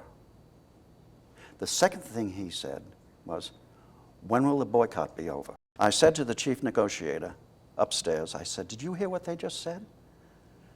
When? They went from $1,500 to $2,480. We went from $1,038 to $2,480, I think I have it here, 140% increase. In one negotiation? In that negotiation. And so if anybody says it wasn't a successful negotiation, they are out of their minds. You know, and our chief negotiator was in shock too. He said, I said, that's a big jump, right? He says, humongous, you know. So the strike was over at that point. And I just regret to this day that we didn't do what we knew how to do and could do earlier. A lot earlier.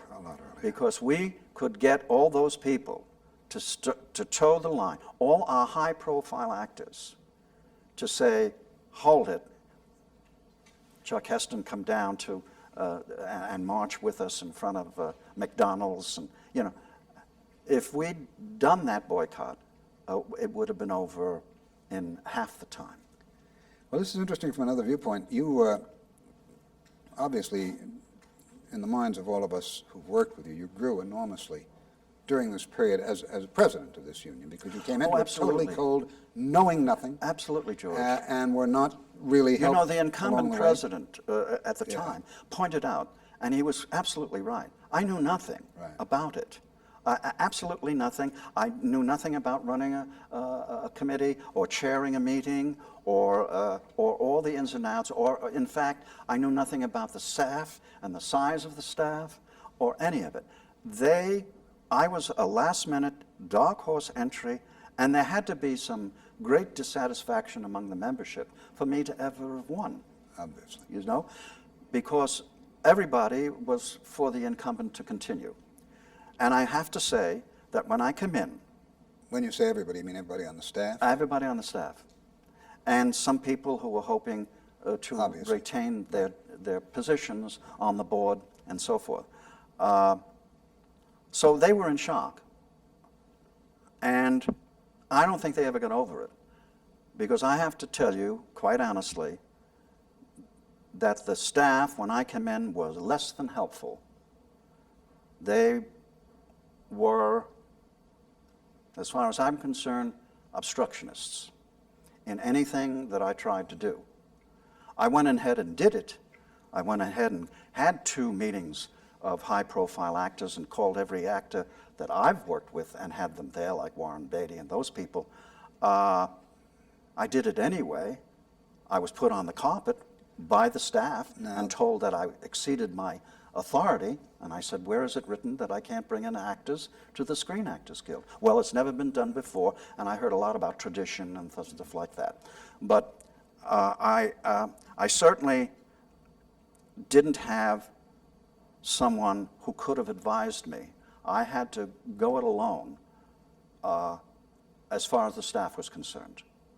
And as I say, I got lucky that I hit this guild at a time when it was crying out for change. And the first thing was the strike and how it turned out. The second thing was bringing some high-profile actors like yourself into the guild because they saw what I was doing. They realized I needed help, and you all came. And if you look at the next election in September, you will see high-profile people on there. Coming back to the board. Coming back to the board. Now, I have a certain sense of satisfaction in having been a part of that. Well, you should, because you were the guy who set that in motion. And they are the muscle of our union. Yeah. I mean, they have to step up. They have to know where this place is. They have to think a minute about how lucky they are to be where they are. They have to think about they're going to get older and they're going to need their pension and health. I don't care who they are. And, all the things that this union requires of its membership and its board. And the protections when you're getting started, the whole thing. I mean, right. It's all there. I had to work against people that didn't want me to bring anybody into this guild who was famous. I had to work against people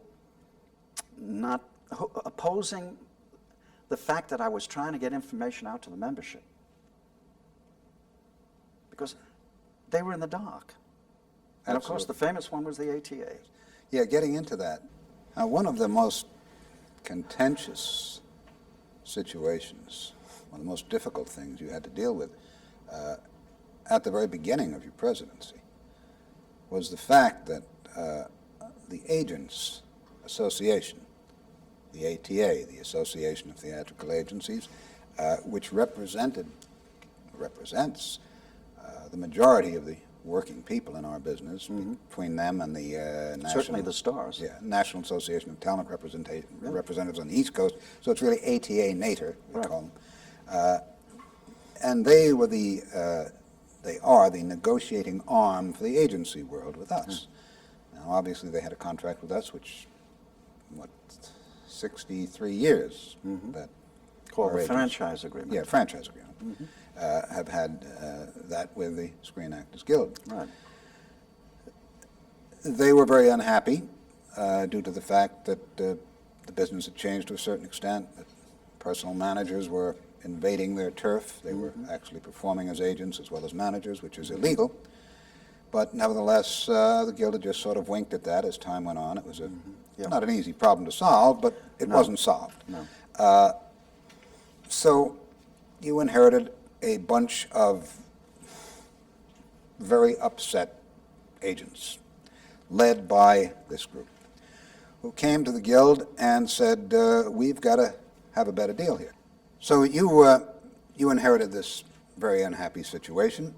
They had come to the Guild and said, we want to change our deal with you. Prior to this, however, prior to your being elected, and unbeknownst to you, I'm sure at the time, certainly to any of us, any of the working membership, it was not known. A series of meetings had been held between our then president, the fellow who preceded you, and our state executives. They had met with representatives of the ATA, and while we don't know the details of that, it was all very confidential, very hush-hush. They discussed the problem and decided to go ahead and try to address the problem. We do know that they told the agents they could not create a level playing field by taking any power away from managers. They'd have to do it another way. Obviously, the only other way to do that would be to give some of the powers that the managers had usurped to the agents. In other words, give the agents the right to produce, give the agents the right, if not to actually produce, to invest in production companies, to be invested in by entities which in the past had been prohibited to them because it would have constituted a conflict of interest. Your agent would have, in effect, been working for both you and the fellow who employs you. Quite a serious problem. We both agree. Now, when you were first in office, a committee was speaking to this problem. And yes. And this was a group of actors which you were aware that this was going on. And our chief negotiator, who was our national executive director, was negotiating this deal, correct? They negotiated a deal. I believe it was at your very first board meeting that they brought in the results of the negotiation, which had been going on during your tenure as president. But they had not particularly informed you as to the nature of as to the details of what the deal was going to be, et cetera. Correct? Right. Then this deal was voted up in the main by 2 votes that night by the board, with the exception of 2 points, which they then sent to the National Executive Committee to examine and to finalize the deal. In essence, I don't know that the vote was by 2 votes. It was 2 votes in Hollywood. I'm sorry. Yeah, that we know. But nationally, I don't think it was that. No. Is there anything you want to add to that? No, that it had to. That's a pretty fair assessment. First of all,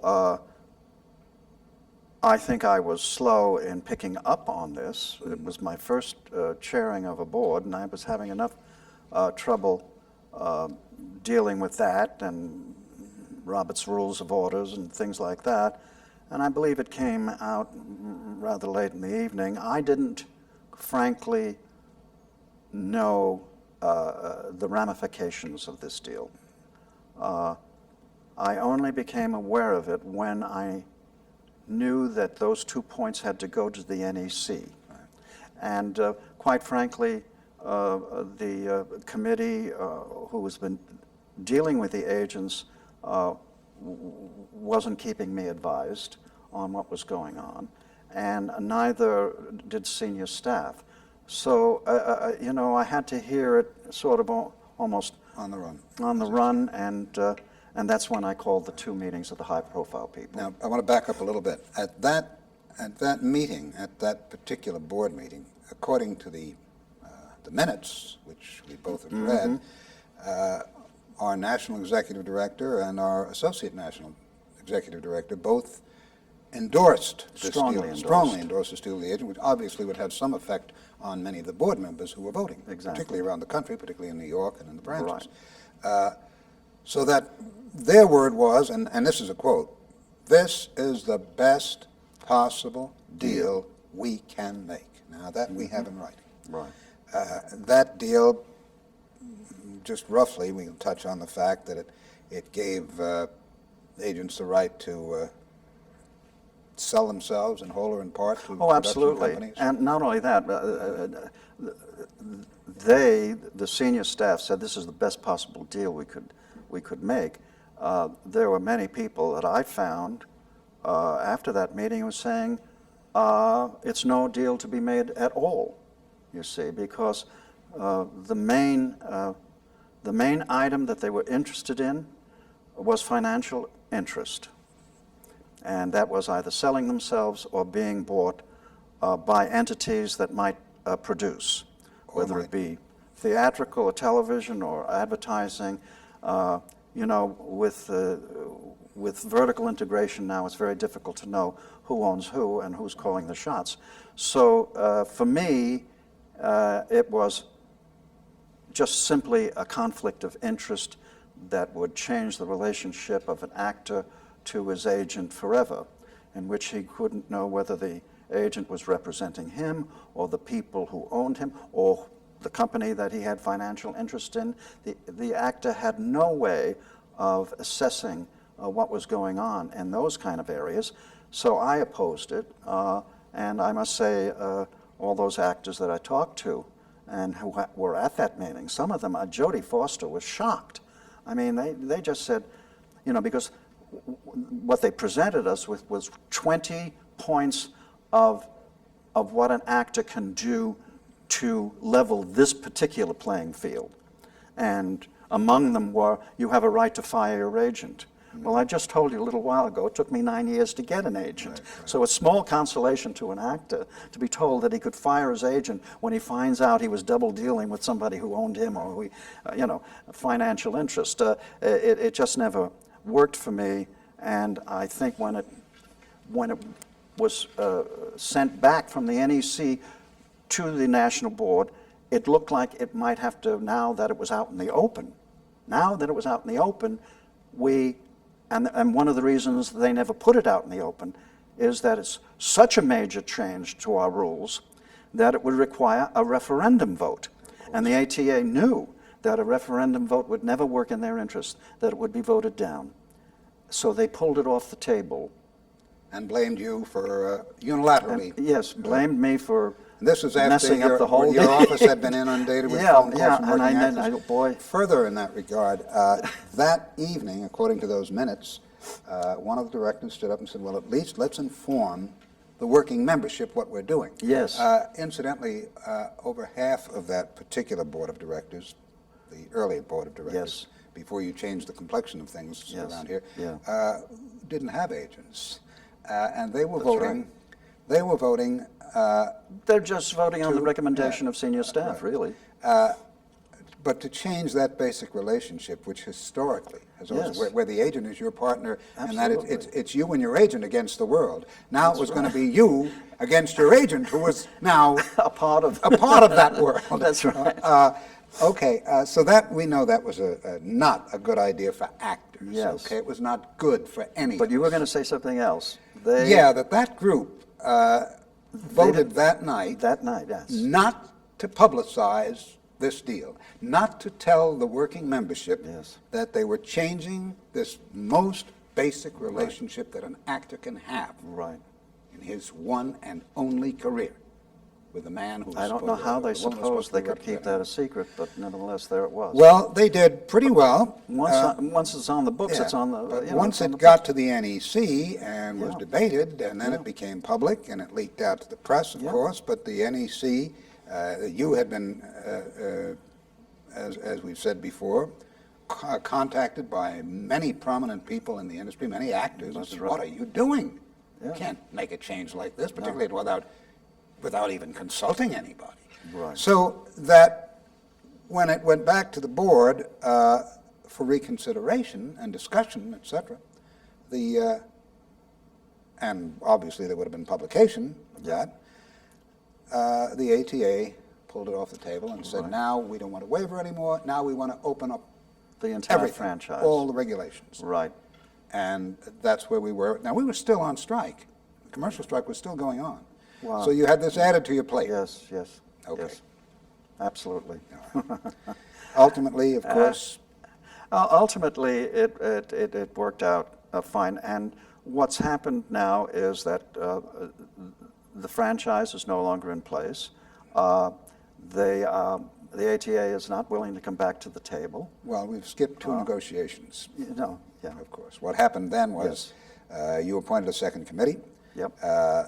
To That's where you became renegotiate. involved. Yes, I became involved in that at your behest. Yes. Which I will be everlastingly grateful to you. I'll bet. But anyway, we did attempt to make a deal, a fair deal. Interestingly enough, this best possible deal that our professional negotiators at that time were able to negotiate, we kind of did a lot better, didn't we, on the deal we turned down? Oh, yeah. They came a long way back in their demands and offered more protections to us. Still, we couldn't get over that one tough bump, that basic change in the relationship between the actor and the agent. So we said, no, fellas, we won't do that. We tried to offer them other things that we felt would sweeten things for them, but they weren't interested in that. They were only interested in the one situation, the financial. Well, I'd like to add this to it.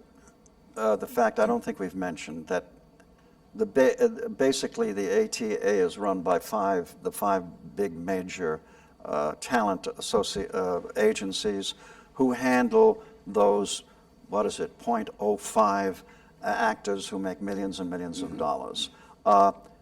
Those, in my mind, those agencies were behind this financial interest, and it was because they had something to sell. And what they had to sell, as I said to Mr. Berg, is not your office furniture. It's your list of clients that you're selling.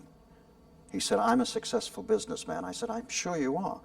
But nevertheless, from the outside, it looks like you're selling your client's list. He said, well, what do you mean? I should offer them a partnership? I said, that sounds like a good idea, but that wasn't going to go anywhere. Right. But the fact of the matter is that it's these people. I'm with a small agent. Nobody's pounding his door down to own part of him. It's quite obvious what they're selling. And I don't know that if our big stars and high-profile people to this day, who we haven't been able to get in touch with because they're behind iron gates somewhere, are aware of the consequences for them. Of the pressure that would be put on them, for instance, if you're owned by BBD&O and getting that kind of pressure to do something that you didn't perhaps want to do. So it affects everybody, from the top Absolutely. down to the Not only bottom. that, they would be in a position to set prices. Yeah, Just as the studios were that's right. in the old days. Sure. So that even the fellow who's taking in a lot of money, he could be dealt with Yep. very well by people with even deeper pockets than his, and there you go, without the support of the union. Mm-hmm. And obviously we felt what this would have led to would be, in a very real sense, a destruction of our union, in that its real power would have been gone. We would have become essentially a company union, or a union who only represented people who were struggling to make a living. Well, this situation is still going on.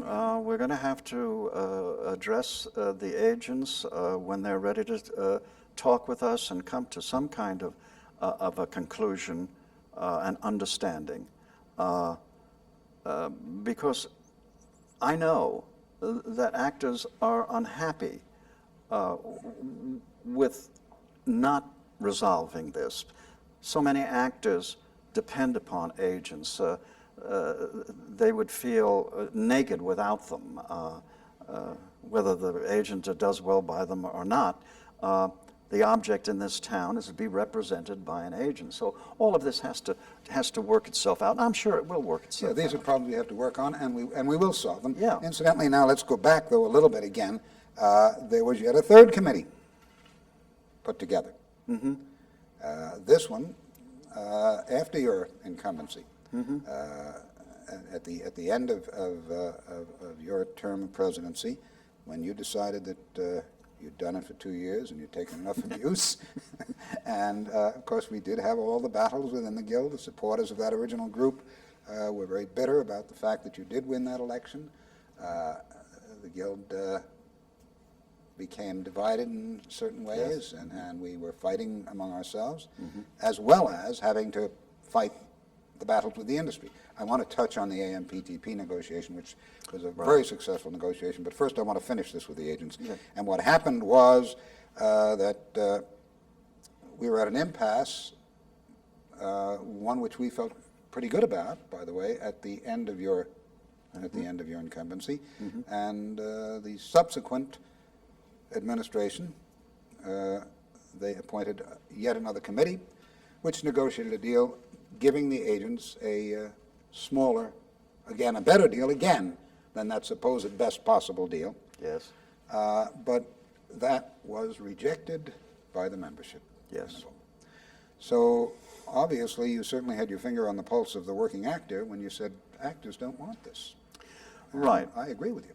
Right. I mean, I know, having spoken, kept in touch with senior staff who were for this agreement, that it's their perception that the people who voted it down in referendum are people who are not represented by agents, or people who have a different interest being in their part of the country, even New York. I don't agree with that. I think that people in the branches, or even in New York, it didn't touch on them that much, right, and they would vote it up rather than down, because they'd go along with what senior staff wants. It's the working actor in Hollywood who's been made aware of this situation that voted it down. And I'm convinced of that. And I know the senior staff doesn't agree with me on it, but that's my take on it. Whatever it's worth. Yes. That's my take on it, too. There you go. So we agree on something. We agree on something. Yeah.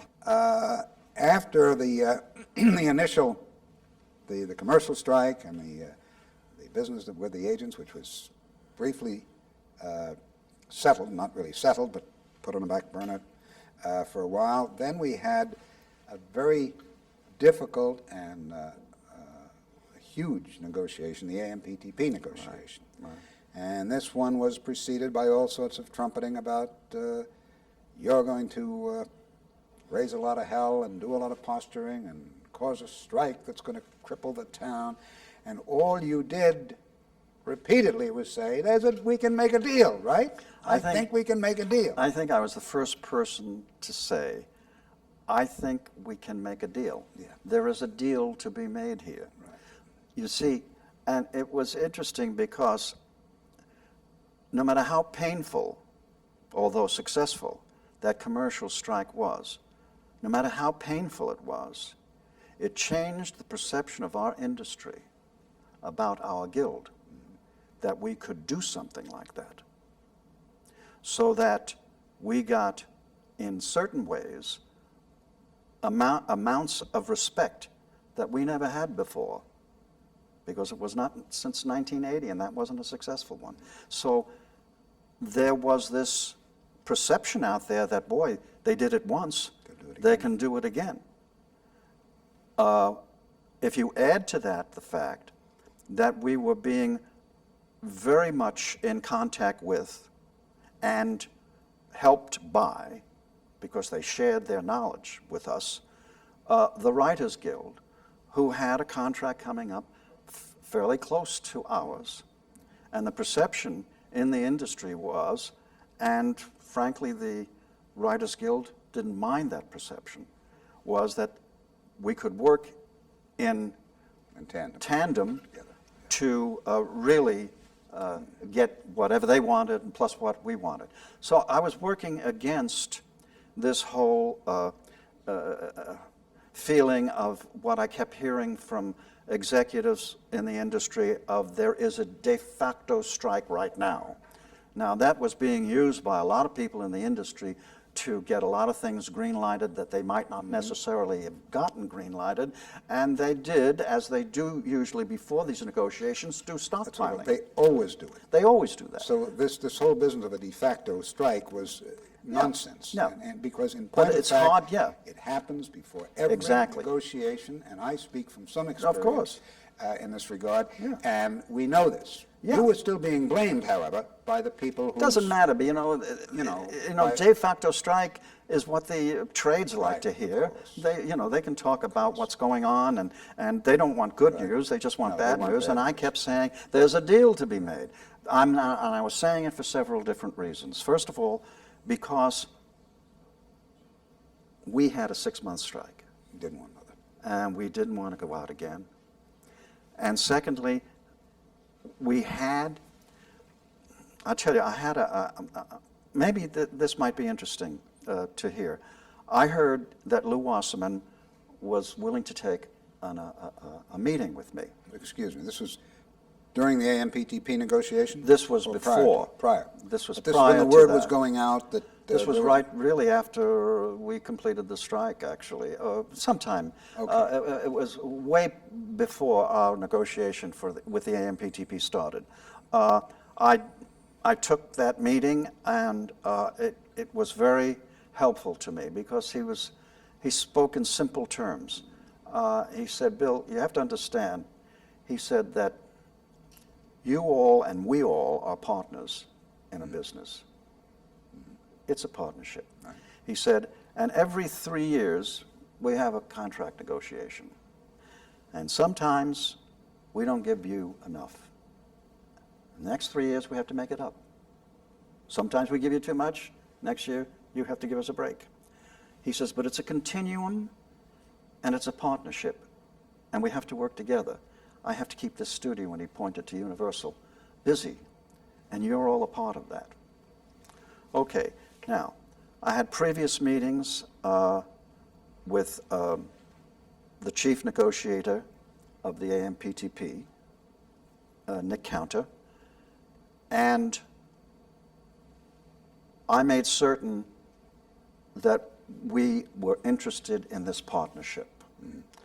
So it led him, I think it encouraged him, to have a meeting at Warner Brothers with most of the big heads of studio, Ron Myers, Bob Iger, all those people.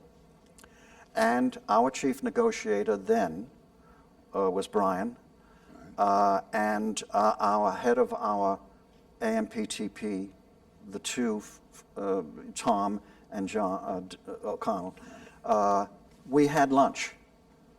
And I must say, Tom LeGros was very effective at that lunch. He spoke of his life as an actor and how few and far between the jobs were, and how he depends on what he called a second hit, which is the residual in order to exist, and how scale plus 10, take it or leave it, was killing him. Yeah. Couldn't make a Has 3 children, you know.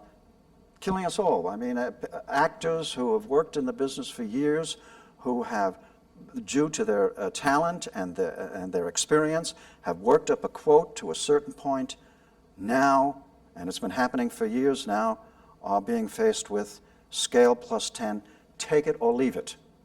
No negotiations, nothing. So this point was made to them. And this partnership thing was talked about. And I think it really affected them.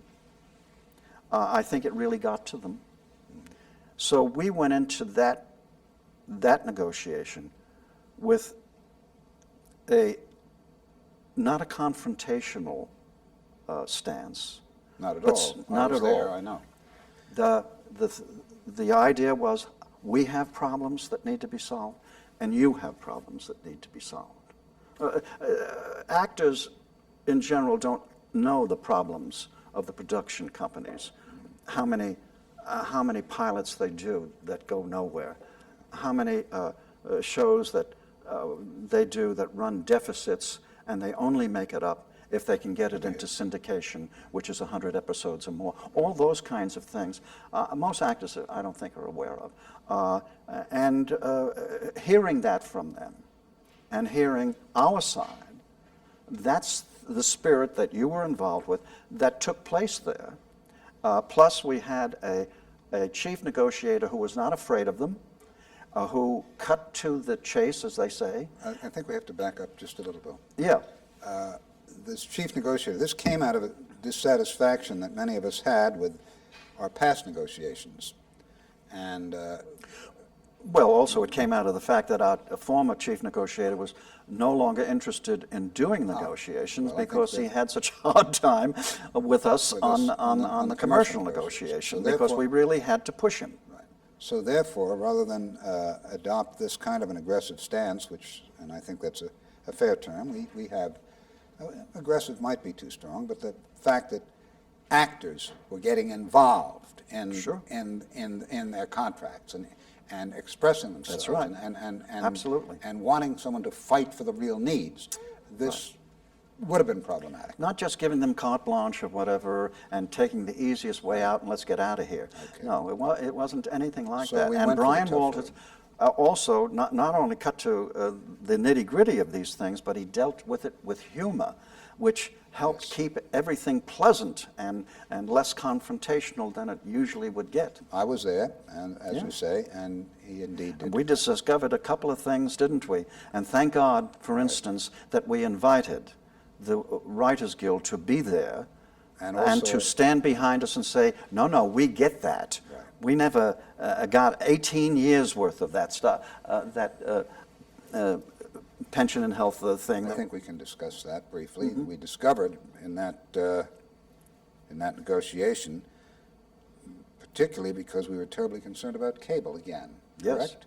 right. And they were adamant that they simply couldn't afford to give us a raise in cable. Now, we're not going to get into the fact of whether or not they were really playing straight with us on that one, but let's, even taking that as an assumption, we said, well, okay, fellas, you got to give us something here because we're getting these silly little 62-cent checks, you know. Right. So if indeed you're not transfer pricing, you're not selling product to your subsidiaries for less money than you might sell it in the outside market, which of course gives us lower residuals, you got to give us a break. Well, they couldn't see clear to do that, could they?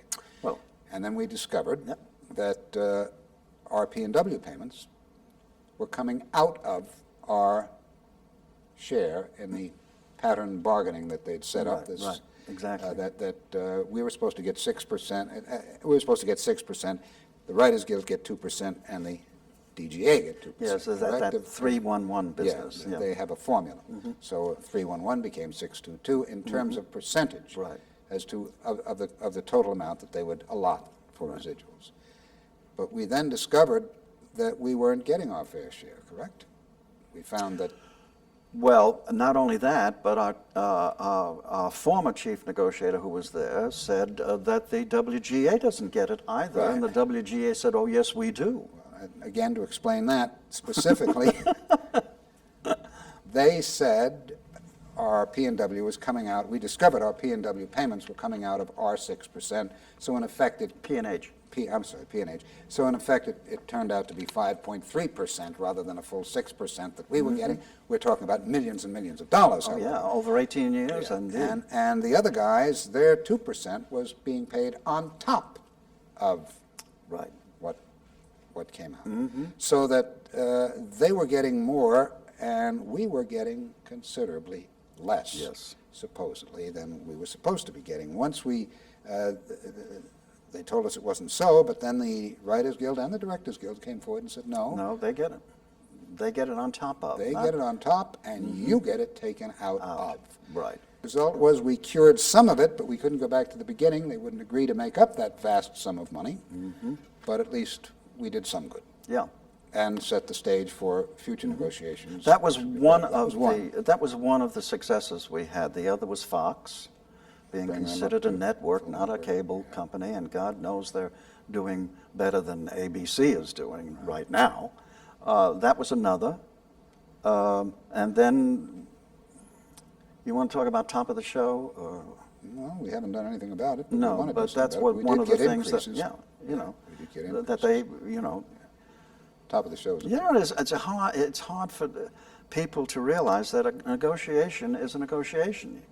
You get some, you have to give on some things. Well, you didn't get that.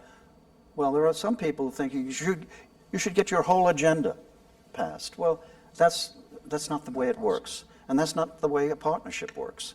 You've got to find a balance. But we did make gains in this last negotiation. Yes, we did. That any fair-minded person would agree were considerably in excess of what we'd done in the past several negotiations. Yeah. We corrected some outstanding wrongs, and we increased our... Those past negotiations, they would probably disagree with you, but the fact of the matter is that we were very permissive. Is that the word? I mean, we just wanted to. It was a very calm and peaceful negotiation. I'll tell you what it was. Not was. contentious. I'll tell you what it was. The idea in this guild, with those past president and with the staff, was that we got out of this without a strike. That's all they were interested in. We didn't have to strike. You know, no, of course you didn't have to strike because you didn't get anything. Get what you should have. You know, and that was the whole atmosphere around here. And that to go into that strike for 6 months, I look back now, I don't know how we did it. We did it. Incidentally, you know, I said that we did very well in the last AMPTP negotiation, Yes. based on prior negotiations. Frank Maxwell, who's been around forever, Yes. and who has participated actively in the last God knows how many negotiations Sure. over the years, said to me when we finally made that deal, Right. when it was finalized, he turned around, he was sitting near me, and said to me, "George, this is the best contract the Guild has negotiated in terms of gains in the last 25 years." Well, that's very good to hear, because he's been around, as He's you been say, around, and forever. he knows. He was there. He was That's on all true. I'm willing to take him at his word for that, and yet there's a lot more that we want to get, of course. That's always the way. Okay, the AMPTP ended well, and even, again, those people who were most critical of you politically couldn't find much to fault with that contract. No, they haven't. There were no complaints about that. That's true. What they continue to do is try to find out, according to them, exactly what the strike cost us, which is one way of denigrating what we accomplished and questioning that it should have taken place at all, which our former president went on CNN and said it shouldn't have taken place right during the strike. That was something Well, he was else. also a gentleman who came out very strongly in favor of giving the ATA whatever they wanted. Exactly. Giving them financial interest. But in the meantime, what was happening with me was getting misinformation from staff as to our financial situation. Yeah. I When you can came remember in- going up to Portland, Yeah. where, by the way, I was attacked unmercifully by the branch members about how we conducted the strike, the little events that we put together at high-profile people's homes, there were several of them, to raise some money to get the message out there of what we were doing. I was attacked on all of this, and it was staged. Oh, They were obviously. all ready, and I saw the prompting that they got, from whom they got it, and all of that. But we also had our chief CEO at the time stand up and say to them, "I am tired of hearing that this guild is in trouble about money. We have no problem with money." Now, this was the former NED who said this. Yes, right. Okay. He said that. Not 3 weeks later, we had a financial committee meeting and found that we were going to run a deficit. And when I took him out in the hall and said, "You just told all the branches that we have no problem, and here is a problem. What are you doing?"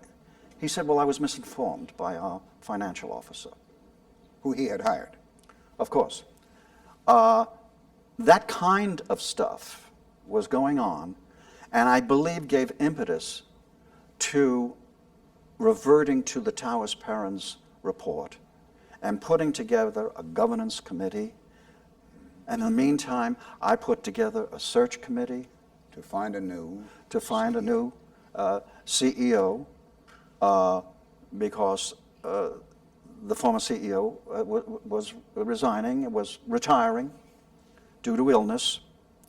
And I just happened, I think, to be here at this time of tremendous change, because now I look at the staff, and it has a totally new face.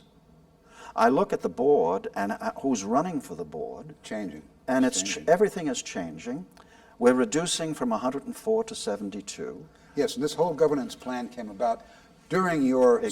stewardship, and without you, it never would have happened. It couldn't Well, have happened. I don't know. Well, we give we credit had to a Gary hell Epp. of a time getting it through. You remember the governance plan was voted down by 2 votes at one of our plenaries. When it came back, it had more impetus, Right.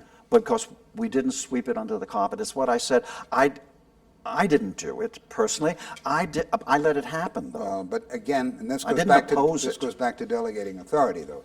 You took a fellow, Gary Epp, Yes. who was gifted, really, Yes, and exactly. dedicated, Yeah. and who poured his life into this thing. And took his lumps for it. Yes, and certainly did, but it happened, and it happened.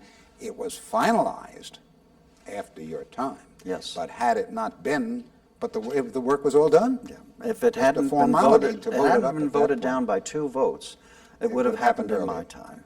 No, it happened. But all that work by all these committees that were suggested by Tau's parents and worked on all this stuff, all of that took place during my administration. Let me back off a little on that. What about the background person like you were at one time and like I was at one time when we started out acting and went out to get, of course you didn't. You started at the top. You started on Broadway. How did you get your card? I had done, it seems to me I'd done the Zoo Story, or maybe not. Oh, I'm so bad on the years, the chronology. At any rate, a director by the name of Frank Perry cast me in a picture of his called Ladybug, Ladybug, which I think even he now denies having anything to do with. It just didn't work out at all. It was about a threat of the atomic bomb, and it was so low financed, and we didn't make very much money on it, but I did get my Screen Actors Guild card. Now, that could have been in the late 50s. I would say it was in the 50s, yeah. Yeah, around in there. Because it came out looking like a television show, and it shouldn't have. I was one of those guys who was wearing a cop suit and directing Oh, traffic were you really? on the Defenders. Yeah, Oh, were you really? Yeah. Oh, I did extras, a lot of them those. As a matter of fact, I got my AFTRA card on the old Sid Caesar show, beating Imogene Coca up with a felt whip. This is what I say to that. A What about background those guys? actor. What about those Oh, actors? yes, I'll tell you about a background actor who gets an acting job Wants to be can join the Screen Actors Guild. If he works as an actor, he gets to join the Screen Actors Guild. That's all. That's the way we used to get our cards, isn't it? That's Exactly. the way I got mine, yeah. Exactly. That said, how do you feel about merger of the two unions? Well, I'm against it. It sounds like it should be something. Let me put it this way. I'm against it, against what was proposed the last time that was voted down by the membership, and that is a merger between these 2 entities. These 2 entities, however, can be refigured, reconstructed, in the sense that the Screen Actors Guild should represent performers, should represent actors, and the AFTRA should be a broadcast union. That's where their main clout is, that's where their money makers are, and it can be done that way. And I think it could be done in a friendly kind of a way. But I personally think that we can hopefully make that kind of reconfiguration without turning our backs on anyone, but saying this is the way it can work for everybody. And I feel the same way about the background community. I would have them in a single entity of their own, in which we give as much help and guidance and whatever kind of backing we can to make them a successful entity, but they should be a separate entity. So that each group solves its own problems, and we help each other. That's right. As well as we Exactly. Again, the idea with the actors is something I find particularly appealing about that. I very much resent when there's a jurisdictional battle between AFTRA and SAG. Of course, it's nonsense. Because in essence, they're selling you and I Of course. to the lowest bidder. Well, not only that, but they're making such bad feelings between actors. Yeah. Who shouldn't be fighting each other on these things. Life is difficult enough. We can do away with that kind of underselling that you're talking about, and make them an entity that is financially sound, which they are not now. And I misspoke when I said the lowest bidder. What I meant, quite obviously, was Undercutting. Undercutting. Sure. For the same person's services. in Exactly. effect, which is not good for the I mean, members, and we haven't even gone into the which isn't fact. good for the membership either way. Yeah, we haven't gone into the fact that we shared offices in the branches, and SAG was paying for them. Mm-hmm. And now that they're not going to be there, they're going to have to close them down because they can't do it themselves. They're an entity that's not working, and I think they need this kind of a reconfiguration to make themselves successful. What about the theory that, well, without total unity, since the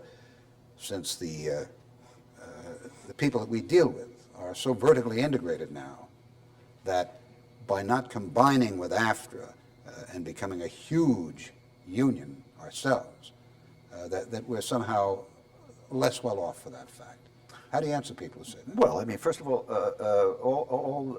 becoming a huge union is everybody who's in AFTRA who's an actor is also a member of the Screen Actors So Guild. we already have the duplication of I mean, yes, representation. that's a duplication simply.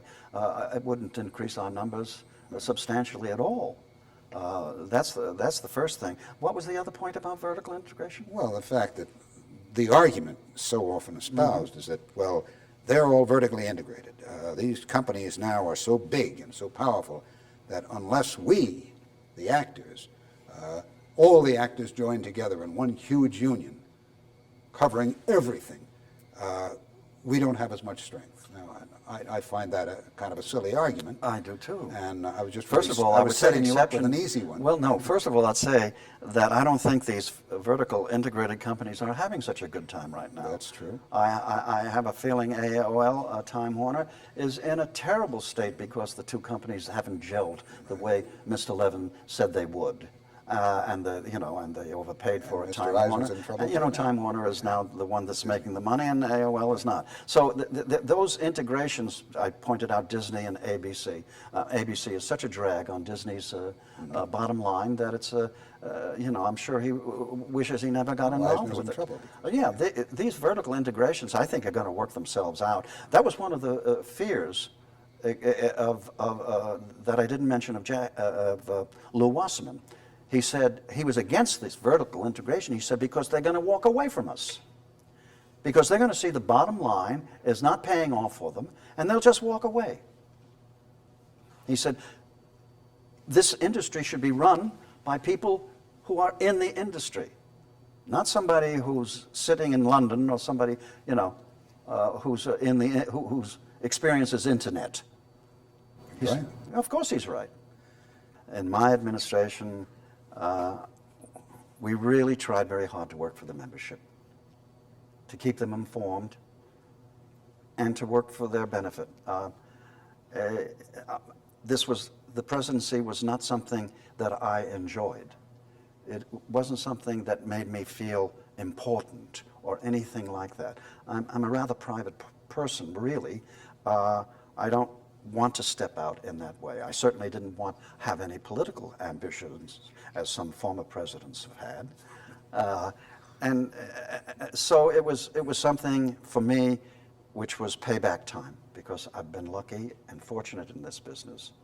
And hopefully we did do something for the little guy. You bet we did. And I can only tell you that it was a distinct pleasure working with you when you were president.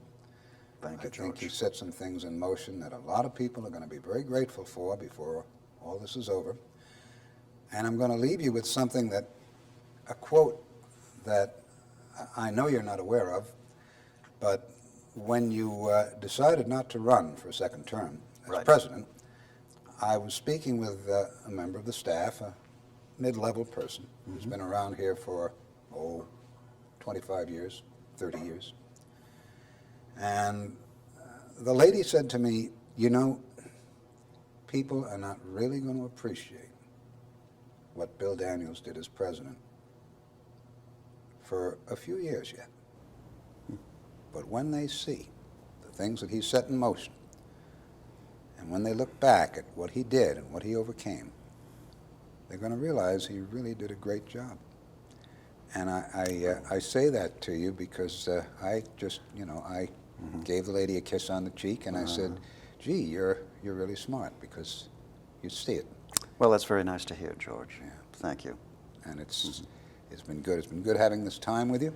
Yes, it was a nice conversation. And I certainly hope that when people view this, if nothing else, they'll stay interested in what you had to say, sir. Thank you.